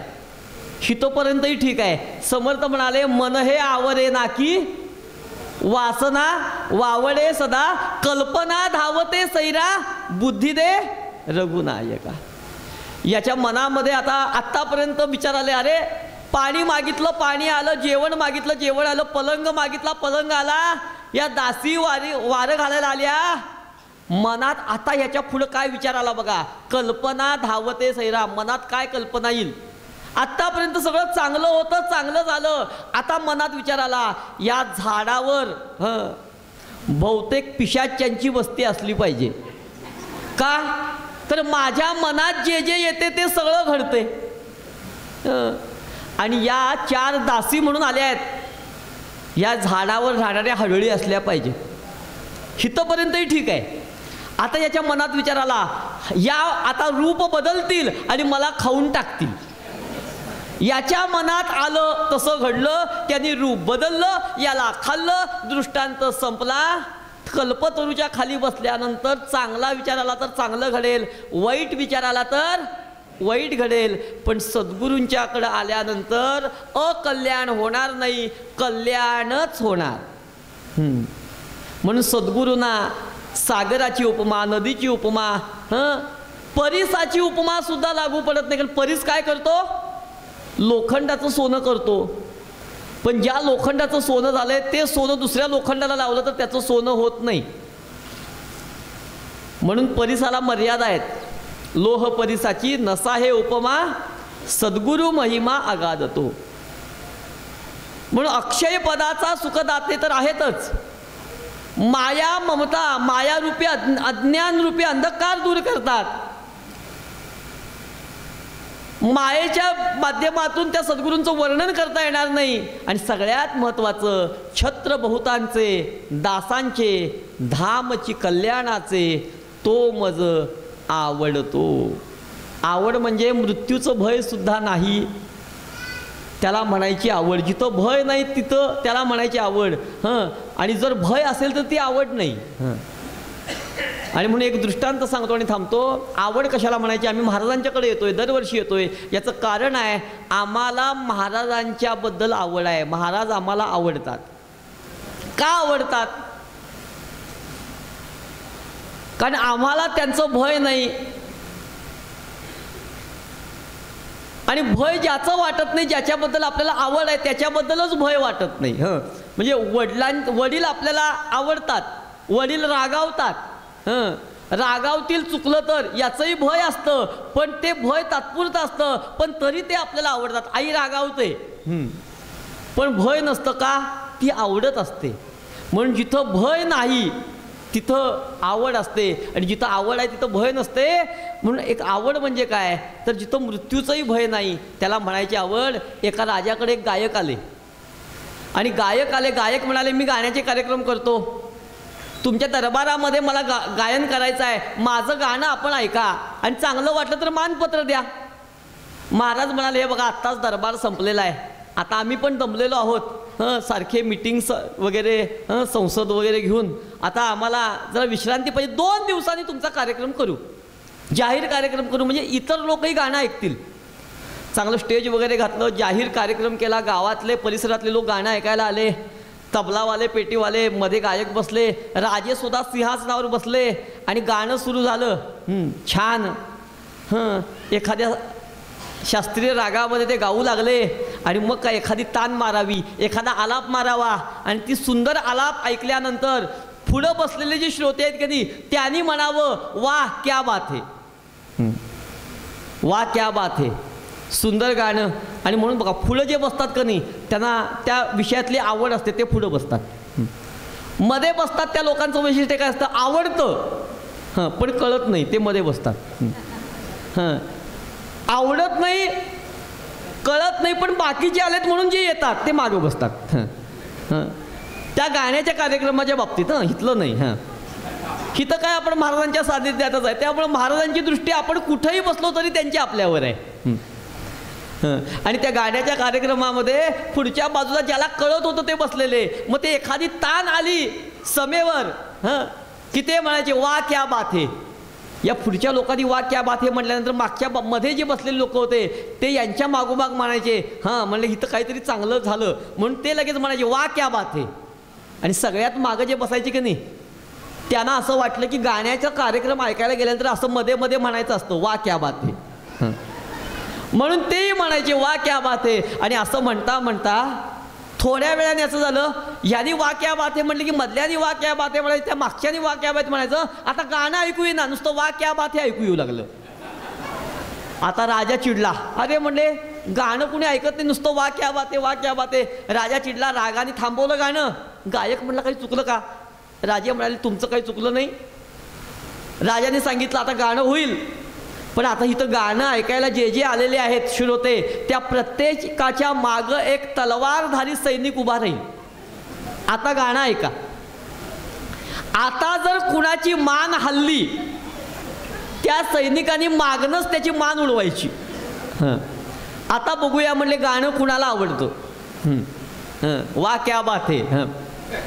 आता सैनिक उभा आहे. आता गायकाला गाणं म्हणायला सांगितलं, गाणं म्हणू लागला गायक. पण काय झालं माहिती का, आता समोरनं दाद मिळेना, कारण सगळ्यांचं लक्ष गाण्याकडं नाही तलवारीकडं मागं. त्यामुळं दाद कोणी देईना, सगळेजण असं नुसतं गाणं बघतायत. आता ऐकत नाही कारण लक्ष मागं तलवारवाल्याकडं. चुकून हल्ली काय करायचं, तो उडवून टाकेल. आणि झालं त्या गायकाला कळेना, समोरनं दाद मिळत नाही, त्यालाही उत्साह येईना, पण त्याने मनाची एकाग्रता केली आणि छान अशी गळ्यातनं फिरक घेऊन एक तान मारली. ती तान फिरक घेत घेत घेत घेत तिहाई घेऊन समेवर आली आणि समेवर येऊन जशी बरोबर आदळली तसं एका श्रोत्याला ती तान आवडली. त्यानं विचार केला जर या तानेला मी जर दाद दिली नाही तर गाणं कळून मला काय उपयोग. आणि म्हणून त्यांनी म्हणलं वा क्या बात है. आता म्हणले मागं तलवारवाला आहे, मारला तर मारू दे, पण मला तान आवडली, दाद दिली पाहिजे. त्यांनी वा क्या बात है म्हणलं. बाकीचे मागचे म्हणाले आता बात म्हणले औरच आहे. आता त्याला बोलवून घेतलं स्टेजवर. तो आला, तो तलवारधारी सैनिकही आला. याला वाटलं आता स्टेजवर याची मान कापणार, पण राजाने त्याची मान कापली नाही. आपल्या गळ्यातनं नवरत्नांचा हार काढला आणि त्याच्या गळ्यात घातला. आणि म्हणलं मागं मृत्यू उभा आहे तरी सुद्धा या गाण्याची तान आवडली. त्या आवडलेल्या तानेला दाद देण्यासाठी घाबरला नाही. मृत्यूचं भय नाही, आला तरी चालेल मृत्यू, पण या तानेला, या गायनाला, या चालीला मी जर दाद दिली नाही तर माझा काय उपयोग आहे, मग जीवन जगण्यात काय अर्थ आहे. म्हणून त्यांनी दाद दिली. याला म्हणायचं आवड. तसं सद्गुरू आम्हाला आवडतात. आणि ते सद्गुरू काय करतात, असा जो शिष्य आहे म्हणून आम्हाला आमची परीक्षा घेतात सद्गुरू, की आम्ही इथं येतोपर्यंत काय काय अडथळे आहेत. महाराज सगळ्या प्रकारचे परीक्षा बघतात. आणि जो महाराजांच्यापर्यंत येतो आणि जसा हा गाणं ऐकणारा श्रोता मृत्यूचंही भय न मानता त्या सुंदर तानेला दाद देतो आणि तो राजा त्याच्या गळ्यात नवरत्नांची माळ घालतो, तसं सद्गुरू अशा शिष्याच्या गळ्यात मोक्षपदाची माळ घालतात. आणि मोक्षपदाची माळ घालून त्याला त्याचं स्वरूप दाखवतात. ऐक शिष्या येथीचे वर्म स्वये तूची आहेसी ब्रह्म. यासाठी आम्हाला सद्गुरूंची कृपा आवश्यक आहे. आणि म्हणून समर्थ म्हणाले सद्गुरू विण जन्म निर्फळ, सद्गुरू विण दुःख सकळ, सद्गुरू विण तळमळ जाणार नाही. आम्हाला या जन्माचं सार्थक जर व्हावं असेल तर आम्हाला सद्गुरूंची आवश्यकता आहे. आणि ते सद्गुरूच आम्हाला आमचं स्वरूप, आम्हाला आमचे मोक्षदाते आहेत, ते त्या पदापर्यंत आम्हाला नेऊन सोडतील. आणि म्हणून आपण त्या सद्गुरूंच्या चरणी लीन व्हावं, त्यांना शरण जावं आणि त्यांना म्हणावं की आम्ही तुम्हाला शरण आलेलो आहोत, तुम्ही आम्हाला आमचं स्वरूप दाखवा. ते म्हणतील अरे स्वरूप दुसरं काय आहे, ऐक शिष्या येथीचे वर्म स्वये तूची आहेसी ब्रह्म. ते स्वरूप आम्हाला त्यांनी दाखवावं अशी प्रार्थना महाराजांच्या चरणी करूया. आणि महाराजांच्या या सान्निध्यामध्ये उत्सवामध्ये मला पुनश्च सेवेसाठी विचार मांडण्यासाठी बोलवलं. त्याबद्दल सर्व भक्तांचे, आमच्या कृष्ण महाराजांचे आणि सर्व भक्त परिवाराचे आभार मानणार नाही. कारण आभार मानलं तर मग ते पुन्हा व्यवहारिक होईल, ऋणात राहण्यात आवडेल. महाराजांच्या चरणी सर्वांना उत्तम आयुर, आरोग्य, ऐश्वर आणि सगळ्यात महत्त्वाचं परमार्थ साधण्याची बुद्धी आम्हाला द्यावी अशी प्रार्थना करूया. रामा मी तव दास दास म्हणवी माते कशाचे भय, रामा जाईल ज्या स्थळी सुगना होईल तेथे जय. रामा या भुवनत्रयी तुझविणे नाही तुझा तारक, रामा तू सकलार्थ पूर्ण करीसी तू तातमी बालक. श्रीराम जय राम जय जय राम, श्रीराम जय राम जय जय राम, श्रीराम जय राम जय जय राम, श्रीराम जय राम जय जय राम. जय जय रघुवीर समर्थ सद्गुरु श्री गणपतराव महाराज की जय. जय रघुवीर समर्थ.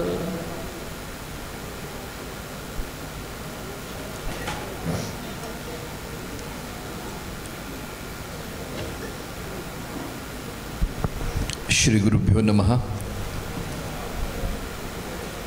समर्थ भक्त परमपूज्य कौस्तुभबुवा रामदासी यांना धन्यवाद समर्पण करण्या अगोदर सूचना आलेली आहे कन्नड भाषी गुरुबंधूंकडून की बुवांनी काय सांगितलं आहे प्रवचनाद्वारे त्याचा थोडासा वृत्तांत कन्नडमध्ये पण केलं तर अनुकूल होईल, म्हणून ते जे सांगितले ते पूर्णपणे सांगायचं तर शक्य नाही माझ्याकडून, पण जेवढं होईल तेवढं मी प्रयत्न करतो. नंतर धन्यवाद समर्पण करतो.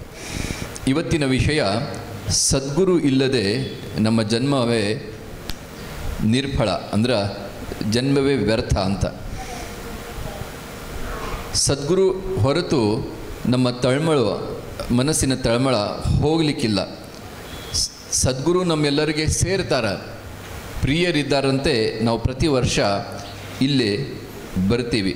ಕಲ್ಯಾಣ ಸ್ವಾಮಿಯವರು ವಿವರಿಸಿದ ಒಂದು ಅಭಂಗದ ಮೇಲೆ ಇವತ್ತು ರಾಮದಾಸಿ ಬುವಾ ಅವರು ತಮ್ಮ ಪ್ರವಚನವನ್ನು ಹೇಳಿದರು. ಕಲ್ಯಾಣ ಸ್ವಾಮಿಯವರು ಹೇಳ್ತಾರೆ, ಅಕ್ಷಯ ಪದವನ್ನು ಕೊಡುವಂತಹ ದಾತ ನಮ್ಮ ಸದ್ಗುರು. ನಮಗೆ ಸುಖ ತಂದು ಕೊಡುವವ, ಮಾಯೆಯನ್ನು ನಿರಸನೆ ಮಾಡುವವ ಸದ್ಗುರು. ಆನಂದ ಸ್ವಾಮಿ ಅಂತ ಸದ್ಗುರು ಸಮರ್ಥ ರಾಮದಾಸರ ಶಿಷ್ಯ, ಅವರ ಕಥೆಯನ್ನು ಹೇಳಿದರು.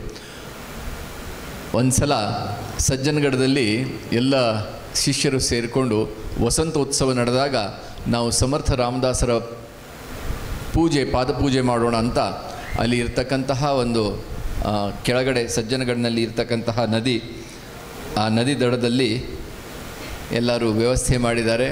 ಆದರೆ ಸಮರ್ಥ ರಾಮದಾಸರು ತಮ್ಮ ಯಾವ ಆಸನ ಮೇಲೆ ಕೂಡ್ತಿದ್ರೋ ಅಲ್ಲಿಂದ ಎದ್ದು ಬಂದು ಅವ್ರ ಮೈಗೆ ಎಲ್ಲ ಭಕ್ತರು ಏನು ಚಂದನ ಲೇಪನ ಮಾಡಿದರು ಅದನ್ನೆಲ್ಲ ತೆಗೆದು ಆನಂದ ಸ್ವಾಮಿಗೆ ಅಲ್ಲಿ ಆಸನದ ಮೇಲೆ ಕೂಡಿಸಿ ಅದರ ಚಂದನ ಲೇಪನ ಮಾಡಿದರು. ಈಗ ಆನಂದ ಸ್ವಾಮಿ ಸ್ಥಿತಿ ಹೆಂಗಾಗಿದೆ ಅಂದರೆ ಬ್ರಹ್ಮಾನಂದಿಲಾಗಲಿ ಟಾಳಿ ಅಂತಲ್ಲ, ಅವರೆಲ್ಲ ಸುದುಬುದಕ್ಕೆ ಹೋಗ ಆ ಆನಂದದ ಆವಿರ್ಭಾವ ಆಗಿದೆ. ಒಂದು ದಿವಸ ಆಯಿತು, ಎಲ್ಲರಾದರೂ ನಡ್ರಿಪ್ಪ ಸ್ನಾನಗಿನ ಮಾಡೋಣ. ಮಾರನೇ ದಿವಸ ಇವರು ಆನಂದ ಸ್ವಾಮಿ ಹೇಳಲಿಕ್ಕೆ ತಯಾರಿಲ್ಲ. ಯಾಕೆ? ನಾ ಈ ಜಾಗ ಕದಲಿದ್ರೆ ಬಿಟ್ರೆ ಆ ಸ್ಥಿತಿ ನಂಗೆ ಹೋಗಿಬಿಡ್ತದೆ, ಮತ್ತು ನಾ ಸ್ನಾನ ಮಾಡಿದರೆ ಎಲ್ಲ ಚಂದನ ಹೋಗಿಬಿಟ್ರೆ ಆ ಚಂದನ ಲೇಪನದಿಂದ ಆಗಿರತಕ್ಕಂತಹ ಮುದ ಏನಿದೆ ಅದೆಲ್ಲ ನಾನು ಕಳ್ಕೊತೀನಿ ಅಂತ. ಆದರೆ ಕೊನೆಗೆ ಯಾವಾಗ ಸಮರ್ಥ ರಾಮದಾಸರಿಗೆ ಗೊತ್ತಾಯಿತು, ಇಲ್ಲಪ್ಪ ನನ್ನ ಕೃಪೆ ಇದೆ, ನೀ ಎದ್ದು ಬಾ ಸ್ನಾನಗಿನ ಮಾಡು ಅಂದರೆ ಸದ್ಗುರು ಅಂತಹ ಆನಂದವನ್ನು, ಅಕ್ಷಯ ಆನಂದ ಕೊಡುವಂಥವನು. ಒಬ್ಬ ಮುದುಕಿ ಕಥೆ ನಿಮ್ಮೆಲ್ಲರಿಗೆ ಗೊತ್ತಿದೆ.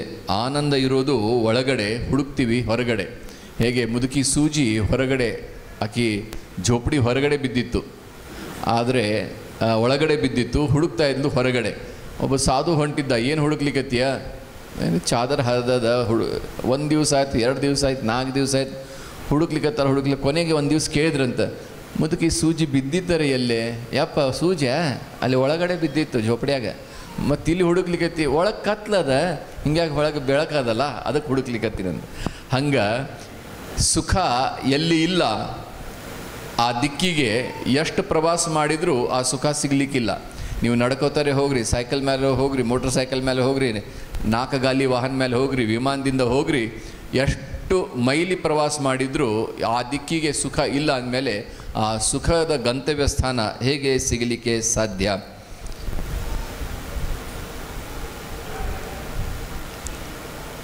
ಎಲ್ಲರ ಅಂತಃಕರಣ ಒಂದೇ ಆಗಿದೆ, ನಿನ್ನ ಸ್ವರೂಪವೂ ಅದೇ ಆಗಿದೆ. ಆದರೆ ನಮಗೆ ನಮ್ಮ ಸ್ವರೂಪದ ವಿಸ್ಮರಣೆ ಆಗಿದೆ. ನಾನು ಸತ್ ಚಿತ್ ಆನಂದ ಸ್ವರೂಪನೇ ಇದ್ದೀನಿ. ಸತ್ ಅಂದರೆ ಯಾವಾಗಲೂ ಇರುವಂಥವನು. ಆನಂದ ನನ್ನ ಮೂಲ ಸ್ಥಾಯಿ ಸ್ವಭಾವ. ಸಮರ್ಥ ರಾಮದಾಸರು ಹೇಳಿದ ಅಷ್ಟಕ ನಾವು ಅಂತಿರ್ತೀವಿ, ತುಜಿಯ ವಿಯೋಗೆ ಜೀವತ್ವ ಆಲೆ.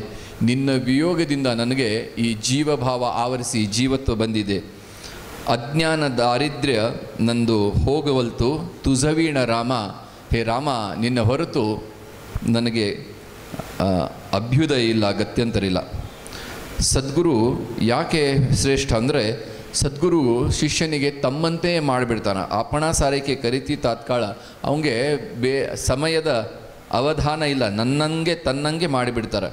ಹೇಗೆ ಒಂದು ಕಲ್ಲು ಸಕ್ಕರೆ ನಾವು ತಿಂದರೆ ಯಾವ ಭಾಗದಿಂದ ಅದು ಸಿಹಿ ಅದ, ಯಾವ ಭಾಗದಿಂದ ತೊಗೊಂಡ್ರೆ ಅದು ಸಿಹಿನೇ ಅದ. ಹಾಗೆ ಸದ್ಗುರುಗಳ ಕೃಪೆ, ಸದ್ಗುರುಗಳ ಕೃಪೆ ಆಗಿದ್ರೆ ಪುನರಪಿ ಜನನಂ ಪುನರಪಿ ಮರಣಂ ಪುನರಪಿ ಜನನಿ ಜಠರೆ ಶಯನಂ. ಅಕ್ಟೋಬರ್ ಮಾರ್ಚ್ ಹಂಗೆ ನಾವು ಪೇಪರ್ ಕೊಡ್ತಾ ಇರ್ತಾರಲ್ಲ ಫೇಲ್ ಆದವರು, ಹಂಗೆ ಆ ಜನ್ಮ ಮರಣದ ಸುತ್ತು ಸದ್ಗುರು ಇಲ್ದಂಗೆ ಮಾಡ್ತಾರಂತ. ಮಧ್ವ ಮುನೀಶ್ವರರು ಒಂದು ಪದ್ಯ ಬರೆದಿದ್ದಾರೆ, ರಾಮ ನೀನೇ ನನ್ನ ಯಜಮಾನ. ಯಾಕೆ ಹಂಗೆ ಹೇಳಿದರು? ಒಂದು ಕಥೆ ಹೇಳಿದ್ರು, ಅವಳು ಚಪ್ಪಲಿ ಇಲ್ಲದ ಹೊರಟಿದ್ದಾರೆ, ಎಲ್ಲ ನೀವು ಕೇಳಿದ್ರಿ, ಮರಾಠಿ ಭಾಷಿಕರು ಎಲ್ಲ ಬಹಳ ಮಂದಿ ಇದ್ದೀರಿಗೆ, ಯಾರ ಕನ್ನಡನೂ ಬರ್ತದೆ. ಒಂದು ವಿಂಚು ಏನಂತಾರೆ ಅದಕ್ಕೆ, ಕಡಿಸ್ಕೊಂಡಿರಿ. ಆ ಒಂದು ಚೇಳು ಕಡಿಸ್ಕೊಂಡ್ರೆ ಎಷ್ಟು ನೋವು ಆಗ್ತದೆ. ಅಂತಹ ಸಹಸ್ರ ಚೇಳುಗಳು ಒಂದು ಸಲ ದಂಶ ಮಾಡಿದ್ರೆ ಎಷ್ಟು ತ್ರಾಸ ಆಗ್ತದಲ್ಲ, ಹಂಗೆ ನಮ್ಮ ಪ್ರಾಣ ಶಾಸ್ತ್ರ ಒಳಗೆ ಬರ್ತದೆ. ಇದು ಉಪನಿಷತ್ತೊಳಗೆ ಒಂದು ಕಡೆ ಬಂದದ. ಅಷ್ಟು ಪ್ರಾಣ ಬಿಡಬೇಕಾದ್ರೆ ನಮ್ಮ ಎಲ್ಲ ಇಂದ್ರಿಯೊಳಗೂ ಆ ಎಲ್ಲ ಪ್ರಾಣ ಕಿತ್ಕೊಂಡು ಬರ್ತದೆ. ಅದನ್ನು ಹಂಗೆ ಹೇಳಲಿಕ್ಕೆ ಬರೋಂಗಿಲ್ಲ, ಬಾಯಿ ಒಳಗೆ ಏನು ತ್ರಾಸ ಆಗ್ತದೆ ಬಾಯಿಲಿ ಹೇಳಲಿಕ್ಕೆ ಬರೋಂಗಿಲ್ಲ. ಅಂತಹ ತ್ರಾಸ ಆಗ್ತಾ ಇರ್ತದೆ. ಹಂಗೆ ಮತ್ತು ಒಂದು ಸಲ ಹುಟ್ಟೋದು, ಒಂದು ಸಲ ಸಾಯೋದು. ಇದು ಹೆಂಗಪ್ಪ 84 ಲಕ್ಷ ಬರೀ ಇದೇ ಮಾಡ್ಕೋತ ಕೊಡೋದು. ಒಂದು ಗುರುಗಳ ಹೊರತು ನಮಗೆ ತರುಣೋಪಾಯ ಇಲ್ಲ ಅಂತ ಹೇಳಲಿಕ್ಕೆ ನಾಮದೇವ್ ಮಹಾರಾಜರ ಕಥೆಯನ್ನು ಹೇಳಿದರು. ಭಗವಂತ ಪಾಂಡುರಂಗ ಸಾಕ್ಷಾತ್ ಅವ್ರ ಜೊತೆ ವ್ಯವಹರಿಸ್ತಿದ್ದ, ಮಾತಾಡ್ತಿದ್ದ, ಅವ್ರು ಕೊಟ್ಟಿರತಕ್ಕಂತಹ ಪಾಯಸ ತಿಂತಿದ್ದ. ಒಂದು ಸಲ ಸಂತ ಸಮಾಗಮ ಆಗಿತ್ತು. ಆವಾಗ ಮುಕ್ತಾಬಾಯಿಗೇನೋ ಅನ್ನಿಸ್ತು, ನಾ ಸ್ವಲ್ಪ ಟೆಸ್ಟ್ ಮಾಡ್ತೀನಿ, ನೋಡೋಣ ಯಾರು ಪಾಸ್ ಆಗ್ತಾರಂತ. ಎಲ್ಲರೂ ಕೂತಿದ್ರು, ತಲೆ ಮೇಲೆ ಟಪ್ ಟಪ್ ಹೊಡ್ಕೊತ ಹೋದ್ರು. ಕತೆ ಗೊತ್ತದ ನಿಮ್ಗೆ. ನಾಮದೇವ್ ಅಂದ್ಕೊಳ್ಳೆ, ನಾನು ಇಂಥ ದೊಡ್ಡವ್ ನನ್ನ ತಲೆ ಮೇಲೆ ಹೊಡಿತಾಳ? ಅಲ್ಲಿ ಕೂತವ್ರು ಹೇಳಿದರು, ಇದು ಸ್ವಲ್ಪ ಕಚ್ಚಾದ ಮಡಿಕೆ, ಇನ್ನೂ ಪೂರ್ತಿಯಾಗಿಲ್ಲ. ಇವ್ರಿಗೆಲ್ಲ ಕಾಸಾವಿಸ ಆಯಿತು, ಏನು ಅಪಮಾನ ಆಯಿತು. ಎಲ್ಲರೂ ನಂಗೆ ಕಚ್ಚಾ ಅದ ಅಂತ ಹೇಳ್ತಾರಲ್ಲ. ಬಂದು ಪಾಂಡುರಂಗಗೆ ಕಂಪ್ಲೇಂಟ್ ಮಾಡ್ದ, ನಂಗೆ ನೋಡ್ರಿ ಎಲ್ಲರೂ ಹೀಯಾಳಿಸ್ತಾರೆ. ಮತ್ತು ಹೌದಪ್ಪ, ನೀನೇ ನನ್ನ ಜೊತೆ ಸ್ವತಃ ಮಾತಾಡಬೇಕಾದ್ರೆ ಎಲ್ಲರೂ ಹಿಂಗೆ ಯಾಕೆ ಅನ್ಬೇಕು? ಆವಾಗ ಪಾಂಡುರಂಗ ಹೇಳ್ತಾನೆ, ನೋಡಪ್ಪ, ನಾನಿನ್ನ ಭಾವ ನೋಡಿ ನಿನಗೆ ಭೇಟಿ ಆಗ್ತೀನಿ, ನಿನ್ನ ಜೋಡಿ ಮಾತಾಡ್ತೀನಿ. ಆದರೆ ಎಲ್ಲಿವರೆಗೆ ನಿನಗೆ ಸದ್ಗುರು ಭೇಟಿ ಆಗಂಗಿಲ್ಲವೋ ಅಲ್ಲಿವರೆಗೆ ನಿನ್ನ ಜ್ಞಾನ ಪೂರ್ಣ ಆಗಂಗಿಲ್ಲ. ಮಂದಿರದೊಳಗೆ, ನಮ್ಮ ಅಂತರಂಗದೊಳಗೆ ಎರಡೂ ದೇವ ಒಂದಾಗಬೇಕಪ್ಪ ಅಂತ ಹೇಳ್ತಾ, ಎಲ್ಲಿವರೆಗೆ ನಮ್ಗೆ ಸ್ವರೂಪ ತಿಳಿಯಂಗಿಲ್ಲೋ ಅಲ್ಲಿವರೆಗೆ ಪೂರ್ಣತ್ವ ಬರಂಗಿಲ್ಲ. ಆಮೇಲೆ ರಾಮನು, ಪ್ರತಿಯೊಬ್ಬರ ರಾಮ ಬೇರೆ ಬೇರೆ ಆಗಿದ್ದಾನೆ. ಸಂತ ವೇಣಾಸ್ವಾಮಿಯವರ ಒಂದು ಪದ್ಯದೊಳಗೆ ಅವರು ಹೇಳ್ತಾರೆ, ಎಂತಹ ಅವ್ರಿಗೆ ಭೇಟಿಯಾಗಿರ್ತಕ್ಕಂತಹ ರಾಮ ಎಂತಹವನು. ಸಮರ್ಥ ರಾಮದಾಸರು ಅವ್ರಿಗೆ ಅಂದ್ರೆ ರಾಮ ಬೇರೆ ಬೇರೆ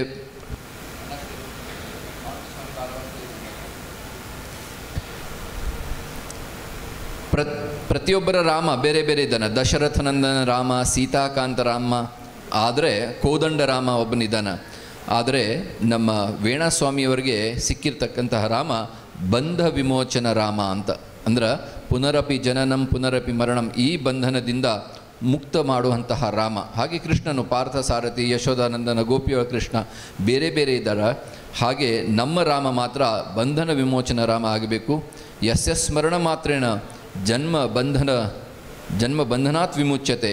ಈ ವಿಷ್ಣು ಸಹಸ್ರನಾಮದ ಒಂದು ಕಥೆ ಹೇಳಿದರು, ವಿಸ್ತರಿಸಲಿಕ್ಕೆ ಸಮಯ ಇಲ್ಲ. ಒಬ್ಬ ದೊಡ್ಡ ಸಾಹುಕಾರ ಇದ್ದ. ಅವ ಪೈಠಣ ಒಳಗೆ ಏಕನಾಥ ಮಹಾರಾಜರಿಗೆ ಅವರು ಏನೇನು ಅನುಷ್ಠಾನಗಳು ಮಾಡ್ತಾರೋ, ಸಪ್ತಾಹಾದಿಗಳು ಮಾಡ್ತಾರೋ ಅದಕ್ಕೆ ಶಿಧಾ ತಂದು ಕೊಡ್ತಿದ್ದ. ಎಷ್ಟು ಬೇಕು ಹೇಳ್ರಿ, ಹಾಂ ಇಷ್ಟು ಚೀಲ, ಹಾಂ ಹೊಯ್ರಿ. ಆದ್ರೆ ಒಂದು ದಿವಸನೂ ಸತ್ಸಂಗಕ್ಕೆ ಬರ್ತಿದ್ದಿಲ್ಲ, ಸಪ್ತಾಹಕ್ಕೆ ಬರ್ತಿದ್ದಿಲ್ಲ. ನಾಥರು ಹೇಳ್ತಿದ್ರಪ್ಪ, ಮನುಷ್ಯ ಜನ್ಮ ಸಿಕ್ಕೋದು ಒಂದು ಸಲನೇ ಇದ್ರೊಳಗೆ ಮತ್ತೆ ಹುಟ್ಟಿ ಬರೋ ಅಂಥದ್ದು ಅಲ್ಲ, ಸಿಗೋ ಅಂಥದ್ದಲ್ಲ. ಸ್ವಲ್ಪ ಸಾರ್ಥಕ ಮಾಡ್ಕೋ, ಸತ್ಸಂಗದಾಗ ಬಾ, ಆತ್ಮಕಲ್ಯಾಣ ಮಾಡ್ಕೋ. ಇದೆಲ್ಲ ನಮಗೆಲ್ಲ ಹೇಳ್ಬೇಡ್ರಿ, ನಮ್ಗೆ ಸಾಯ್ಲಿಕ್ಕೆ ಪುರ್ಸತ್ತಿಲ್ಲ ಅಂತ ಹೇಳ್ತಿದ್ದ. ಅಲ್ಲೋ ನರದೇಹ ಸಿಕ್ಕಿದ್ದೇ ನಮ್ಗೆ ಆತ್ಮಕಲ್ಯಾಣ ಸಲುವಾಗಿ, ಅದು ವಿಶೇಷ ಅದ. ಹೋಗಲಿ ಪ್ರಸಾದಕ್ಕರೆ ಬಾ, ಅದೂ ಆಗಂಗಿಲ್ಲ. ಮತ್ತು ಅವ್ರು ಹೇಳಿದ್ರು, ನೀವು ಸತ್ಸಂಗದಾಗ ನಾ ಯಾಕೆ ಬರೋಂಗಿಲ್ಲ ಅಂದ್ರೆ, ನೀವು ಸತ್ಸಂಗದಾಗ ಭಾಳ ಚಂದ ಹೇಳ್ತೀರಿ, ನೀವು ಹೇಳಿದ್ದೆಲ್ಲ ನನ್ನ ಮನಸ್ಸಿಗೆ ಬಂತು, ನನ್ನ ಒಳಗೆ ಪರಿವರ್ತನೆ ಆಯಿತು, ನಾನೆಲ್ಲ ಉದ್ಯೋಗ ದಂಧ ಬಿಟ್ಟೆ, ಆಮೇಲೆ ನಿಮ್ಗೆ ಸಪ್ತಾಹಕ್ಕೆ ಶಿದಾ ಕೊಡೋರು ಯಾರು? ಹಿಂಗಾಗಿ ನಾ ಸತ್ಸಂಗಕ್ಕೆ ಬರೋಂಗಿಲ್ಲ ಅಂತ. ಹಂಗೇನು ಬೇಡಪ್ಪ, ನಡ್ಸೋ ಪರಮಾತ್ಮ ಇದ್ದಾನ, ನೀ ಬಾ. ನಂಗೆ ಆಗಂಗಿಲ್ಲ. ಹೋಗಲಿ, ನಿನ್ನ ಜೀವನದಾಗಿಂದು ಪ್ರತಿನಿತ್ಯದ ಒಂದು ಎಷ್ಟು ಸ್ವಲ್ಪ ಟೈಮರೇ ಕೊಡು. ಯಾವಾಗ ನೀವು ಫ್ರೀ ಇರ್ತೀಯ? ಫ್ರೀ ಇಲ್ಲರಿ, ನಮಗೂ ಕೇಳ್ತಿರ್ತಾರೆ, ನೀವು ಯಾವಾಗ ಫ್ರೀ ಇರ್ತೀರಿ? ನಾವಂತೀವಿ ಮ್ಯಾಲೆ ಹೋದ್ಮೇಲೆ ಫ್ರೀ ರೀ ಅಂತ. ನೀವು ಯಾವಾಗ ಫ್ರೀ ಇರ್ತೀರಿ ಹೇಳಿ? ನಾನು ಸ್ನಾನ ಮಾಡಬೇಕಾದ್ರೆ 10 ನಿಮಿಷ, ಆವಾಗ ಮಾತ್ರ ನಂಗೆ ಸಮಯ ಅದ. ಆಯ್ತಪ್ಪ, 10 ನಿಮಿಷನೇ, ಆ ಸಮಯ ನನಗೆ ಕೊಡು. ಹೌದು, ನಂಗೆ ಆವಾಗ ಸ್ನಾನ ಮಾಡಬೇಕಾದ್ರೆ ಏನೂ ನಂಗೆ ವಿಚಾರ ಇರೋಂಗಿಲ್ಲ, ಆ ಸಮಯ ಹಂಗಾದ್ರೆ ಕೊಡ್ತೀಯಾ? ಹಾಂ ಕೊಡ್ತೀನಿ. ಆವಾಗ ಏಕನಾಥರು ಅವರು ಸ್ನಾನ ಮಾಡೋಬೇಕಾದ್ರೆ ಆ ತಲೆ ಮೇಲೆ ನೀರು ಬೀಳ್ಕೊಳ್ಳಿ, ಅಲ್ಲಿ ಫೌಂಟನ್ಗಿತ್ತು, ಹೊರಗಡೆ ಬಾಗಿಲು ಹಾಕಿದ್ರು, ಹೊರಗಡೆ ಬಂದು ಕೂಡೋರು, ವಿಷ್ಣು ಸಹಸ್ರನಾಮ ಶುರು ಮಾಡೋರು. ಅದು ಎಷ್ಟು ಇವ್ರಿಗೂ ಕೇಳಿ ಕೇಳಿ ಕೇಳಿ ಕೇಳಿ ರೂಢ ಆಯಿತು. ಅದು ಭ್ರಮರ ಕೀಟ ನ್ಯಾಯ ಅದ ನೋಡ್ರಿ, ಹಂಗೆ ಕೇಳಿ ಕೇಳಿ ಅವರಲ್ಲೇ ತಲೆ ಮೇಲೆ ನೀರು ಬುಡು ಸಪ್ಳ ಬಂದ್ಕೊಳ್ಳಿ ಇವರು ವಿಷ್ಣು ಸಹಸ್ರನಾಮ ಶುರು ಮಾಡಿದ್ರು.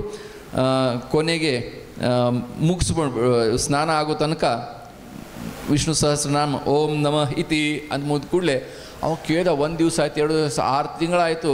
ಇನ್ನು ಹೇಳ್ದ, ನಾಥರೇ ನೀವು ಬರಬೇಡ್ರಿ, ಯಾಕೆ? ನಾ ಸುಮ್ಮನೆ ನೀವು ತಲೆ ಮೇಲೆ ನೀರು ಹಾಕಿದ್ರೆ ನನ್ನ ಬಾಯಿ ತಂತಾನೆ ಪುಟು ಮಾಡ್ಲಿಕ್ಕೆ ಶುರು ಆಗಿಬಿಡ್ತದೆ. ಹಿಂಗಾಗಿ ನಿಮ್ಮ ಅವಶ್ಯಕತೆ ಇಲ್ಲ, ಈಗ ನಂಗೆ ಬಾಯ್ಪಾಠ ಆಗ್ಯದ. ಖರೆ ಬೇರೆ ಟೈಮಿಗೆ ಬರೋಂಗಿಲ್ಲ, ತಲೆ ಮೇಲೆ ನೀರು ಬೀಳಬೇಕು, ವಿಷ್ಣು ಸಹಸ್ರನಾಮ ಶುರು ಆಗಬೇಕು. ಆಯ್ತಪ್ಪ, ನಾನು ಅಂದರು ನಾಳಿಂದ ಬರೋಂಗಿಲ್ಲ ಅಂತ ಹೇಳಂಗಿಲ್ಲ, ನಾಡ್ದಿಂದ ಬರೋಂಗಿಲ್ಲ, ನಾಳೆ 1 ದಿವಸ ಬರ್ತೀನಿ, ನೀ ಬರೋಬರಿ ಅಂತೀವಿಲ್ಲೋ ಅಂತ. ಸೊ ಅವ್ರು ಬರೋಬರಿ ಅಂದ. ಆಯ್ತು, ಇನ್ನು ಮುಂದಿನ ಗಿರಾಕಿ ನೋಡಬೇಕಲ್ಲ ಎಂಥ ಯಾರು ಇರ್ತಾರಂತ. ತೀರ್ಕೊಂಡ ಕಾಲ ಗತಿಯಿಂದ. ತೀರ್ಕೊಂಡ ಮೇಲೆ ನಮ್ಮ ಪದ್ಧತಿ ಪ್ರಕಾರ ಸ್ನಾನಗಿನ ಹಾಕ್ತಾರಲ್ಲ, ಆ ಶವ ಅಲ್ಲೇ ಬಿದ್ದಿದೆ. ತಲೆ ಬುರುಡಿ ಮೇಲೆ ಸ್ನಾನ ಹಾಕಿ ನೀರು ಹಾಕಿದ್ರು, ಪಟ್ನ ಎದ್ದು ಕೂತ್ಬಿಟ್ಟ. ಯಾಕೆ? ತಲೆ ಮೇಲೆ ನೀರು ಬಂದ್ಕೊಳ್ಳಿ ಶುರು ಆಯ್ತು ನೋಡ್ರಿ ವಿಷ್ಣು ಸಹಸ್ರನಾಮ. ಎಲ್ಲರೂ ಗಾಬರಿ ಅದು. ಕೊನೆಗೆ ಓಂ ನಮ ಇತಿ ಅಂತ ಮತ್ತೆ ಬರ್ಕೊಂಡು. ಅಂದರೆ ಏನು ಹೇಳೋ ವಿಚಾರ ಏನು, ಅಂತೆ ಮತಿ ಸಾ ಗತಿ ಅಂತ.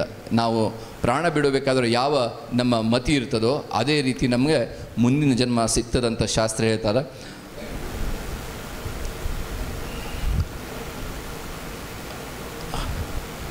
आम्ही स्वामीचे अंकित अहम गेले ब्रह्म ठेले.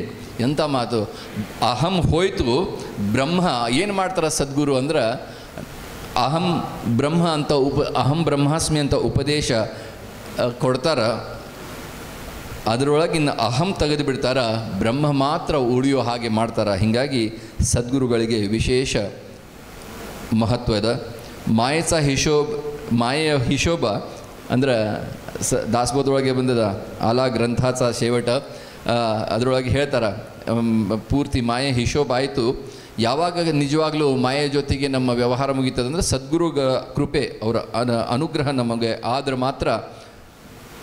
ಅಕ್ಷಯ ಪದಾಚೇದಾತೆ, ಅಜ್ಞಾನ ಆವರಣ ದೂರ ಮಾಡುವವರು ಸದ್ಗುರು. ಅಲ್ಲಿ ಇಲ್ಲೇ ಸುಮ್ಮನೆ ತಿರುಗಾಡಬೇಡಪ್ಪ, ದೇವ ಜವಳಿ ಅಂತರಿ, ನಮ್ಮೊಳಗೆ ನಮ್ಮ ಅಂತರಂಗ ಒಳಗೆ ಭಗವಂತ ಇದ್ದಾನ. ಆದರೂ ಸಾಯ್ಲಿಕ್ಕೆ ಬಂದೀವಿ ಅಂದರೂ ಭಗವಂತನ ಭೇಟಿ ಆಗಲಿಲ್ಲಲ್ಲ ಅಂತ ಸಂತರು ಕೇಳ್ತಾರೆ. ಸದ್ಗುರು ಸಾರಿಖ ಅಸ್ತಾ ಪಾಠಿರಾಖ, ಜ್ಞಾನೇಶ್ವರ ಮಹಾರಾಜರ ಅಭಂಗ ನಾವು ದಿವಸ ರಾತ್ರಿ ಭಜನೆ ಒಳಗೆ ಅಂತೀವಿ. ಆತ ಉದ್ಧರಿಲೋ ತರಲೋ ಸದ್ಗುರು ಕೃಪೆ. ಸದ್ಗುರು ಏನು ಮಾಡ್ತಾರಂದ್ರೆ ನಮ್ಗೆ ದಂಡಿಗೆ ಹಚ್ತಾರೆ. ಈ ಭವಸಾಗರದ ಪಾರ ಮಾಡಲಿಕ್ಕೆ ಸದ್ಗುರು ಹೊರತು ಬೇರೆ ಸಾಧನ ಇಲ್ಲ. ಬೇರೆ ಉಪಾಯ ಇಲ್ಲ. ಅವರು ಇನ್ನೊಂದು ಏನು ಸದ್ಗುರುಗಳು ಏನು ಮಾಡ್ತಾರ ಅದರ ಬಗ್ಗೆ ನಮ್ಮ ಸುಲಭ ಆತ್ಮಜ್ಞಾನದಲ್ಲಿ ನೀನು ಶಿವರೂಪಿ ಸಿಂಹನಿದ್ದೀಯ ಅಂತ ಆ ಕಥೆಯನ್ನು ಉದ್ಧರಿಸಿ ಹೇಳಿದರು. ಆ ಕಥೆ ನಿಮ್ಮೆಲ್ಲರಿಗೂ ಗೊತ್ತಿದೆ ಅಂತ ಅದನ್ನು ನಾನು ಸ್ಕಿಪ್ ಮಾಡ್ತೀನಿ.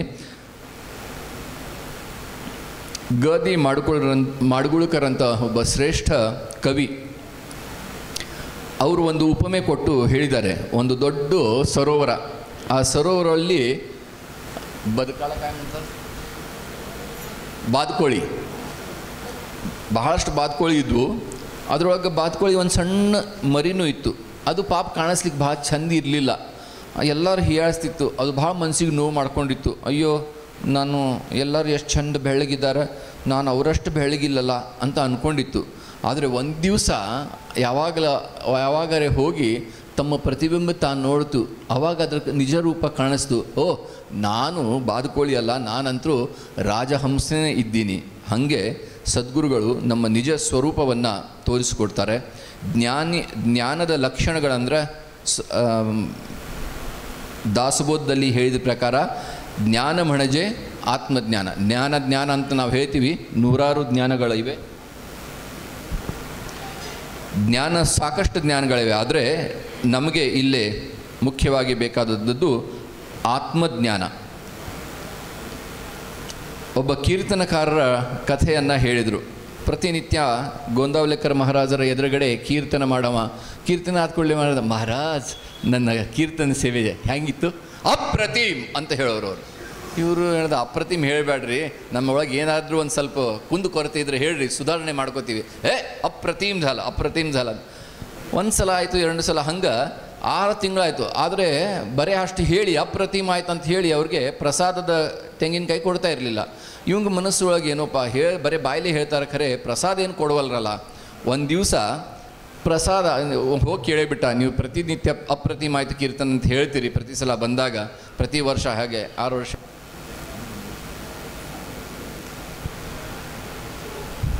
ಆದರೆ ಪ್ರಸಾದ ಕೊಡೋಂಗಿಲ್ಲ. ಸೊ ಪ್ರಸಾದ ಒಂದು ಸಲ ಕೊಟ್ಟರು. ಆವಾಗ ಕೇಳಿದರು ಕೀರ್ತನಕಾರರು, ನನ್ನ ಕೀರ್ತನ ಹೆಂಗಾಯಿತು? ಇವ್ರು ಹೇಳಿದರು, ನನಗಂತೂ ಚಲೋ ಅನ್ನಿಸ್ತು. ಏನಿದ್ರ ಅರ್ಥ? ನನಗಂತೂ ಚಲೋ ಅನ್ನಿಸ್ತು. ಅವ್ನಿಗೆ ಅರ್ಥ ಆಗಲಿಲ್ಲ. ಏನು ಹೇಳಿದ್ರಿ? ನಾನಂತೂ ನಿನ್ನ ಕೀರ್ತನ ಕೇಳೀನಿ, ನೀನು ನಿನ್ನ ಕೀರ್ತನ ಒಂದು ಸಲಾರಿ ಕೇಳಿದೀಯಾ? ಅಂದ್ರೆ ನೀನು ಹೇಳ್ತೀಯಪ್ಪ, ಆ ಪ್ರಕಾರ ನೀ ನಡಿಬೇಕು. ಪಹಾವೇ ಆಪಣಾಸಿ ಆಪಣ, ನೀನು ನಿನ್ನ ಕೀರ್ತನ ಒಂದು ಸಲ ಕೇಳು. ಹೀಗೆ ಅನೇಕ ಸದ್ಗುರುಗಳ ವರ್ಣನೆ ಮಾಡಲಿಕ್ಕೆ ಹೋಗಿ ಸದ್ಗುರುಗಳ ಗಭಸ್ತಿ ಸೂರ್ಯನ ಉಪಮೆ ಕೊಟ್ಟರು, ಸಾಗರ ಉಪಮೆ ಕೊಟ್ಟರು, ಪರಿಸಮಣಿ ಉಪಮೆ ಕೊಟ್ಟರು. ಅದು ಯಾವುದೂ ಸದ್ಗುರುಗಳಿಗೆ ಸಲ್ಲೋಂಗಿಲ್ಲ. ಕಲ್ಪವೃಕ್ಷದ ಒಂದು ಕಥೆ ಹೇಳಿದ್ರು. ಆಮೇಲೆ ವಾಹ್ ಕ್ಯಾ ಬಾತ್ ಹೈ, ಇನ್ನೊಮ್ಮೆ ನಾನು ಪ್ರವಚನ ಮಾಡಿದಾಗ ಹೇಳ್ತೀನಂತ, ಸಮಯ ವಿಶೇಷ ಆಗಿದೆ. ಒಟ್ಟಾರೆ ಸದ್ಗುರು ವಿಣ ಜನ್ಮ ನಿರ್ಫಳ, ಸದ್ಗುರು ವಿಣ ಸರ್ವ ನಿರ್ಫಳ. ಈ ವಿಷಯ ಕುರಿತು ಬಹಳ ಸೊಗಸಾಗಿ ಅವರು ನಮಗೆ ತಿಳಿಸ್ಕೊಟ್ಟಿದ್ದಾರೆ. प्रति वर्ष ताव हीगे बरबेकू, दरवर्षी आपण असंच येऊन उद्बोधन करावं अशी मी आपल्याला नम्र विनंती करतो. आमच्या सर्व गुरुबंधूंतर्फे आणि शांती कुटीर ट्रस्टतर्फे गुरुबंधू श्री विरदे भंडारकोटे सत्संगाचे त्यांनी येऊन पूज्य बुवांचा सत्कार करावा, सन्मान करावा अशी मी विनंती करतो. नमः शिवाय.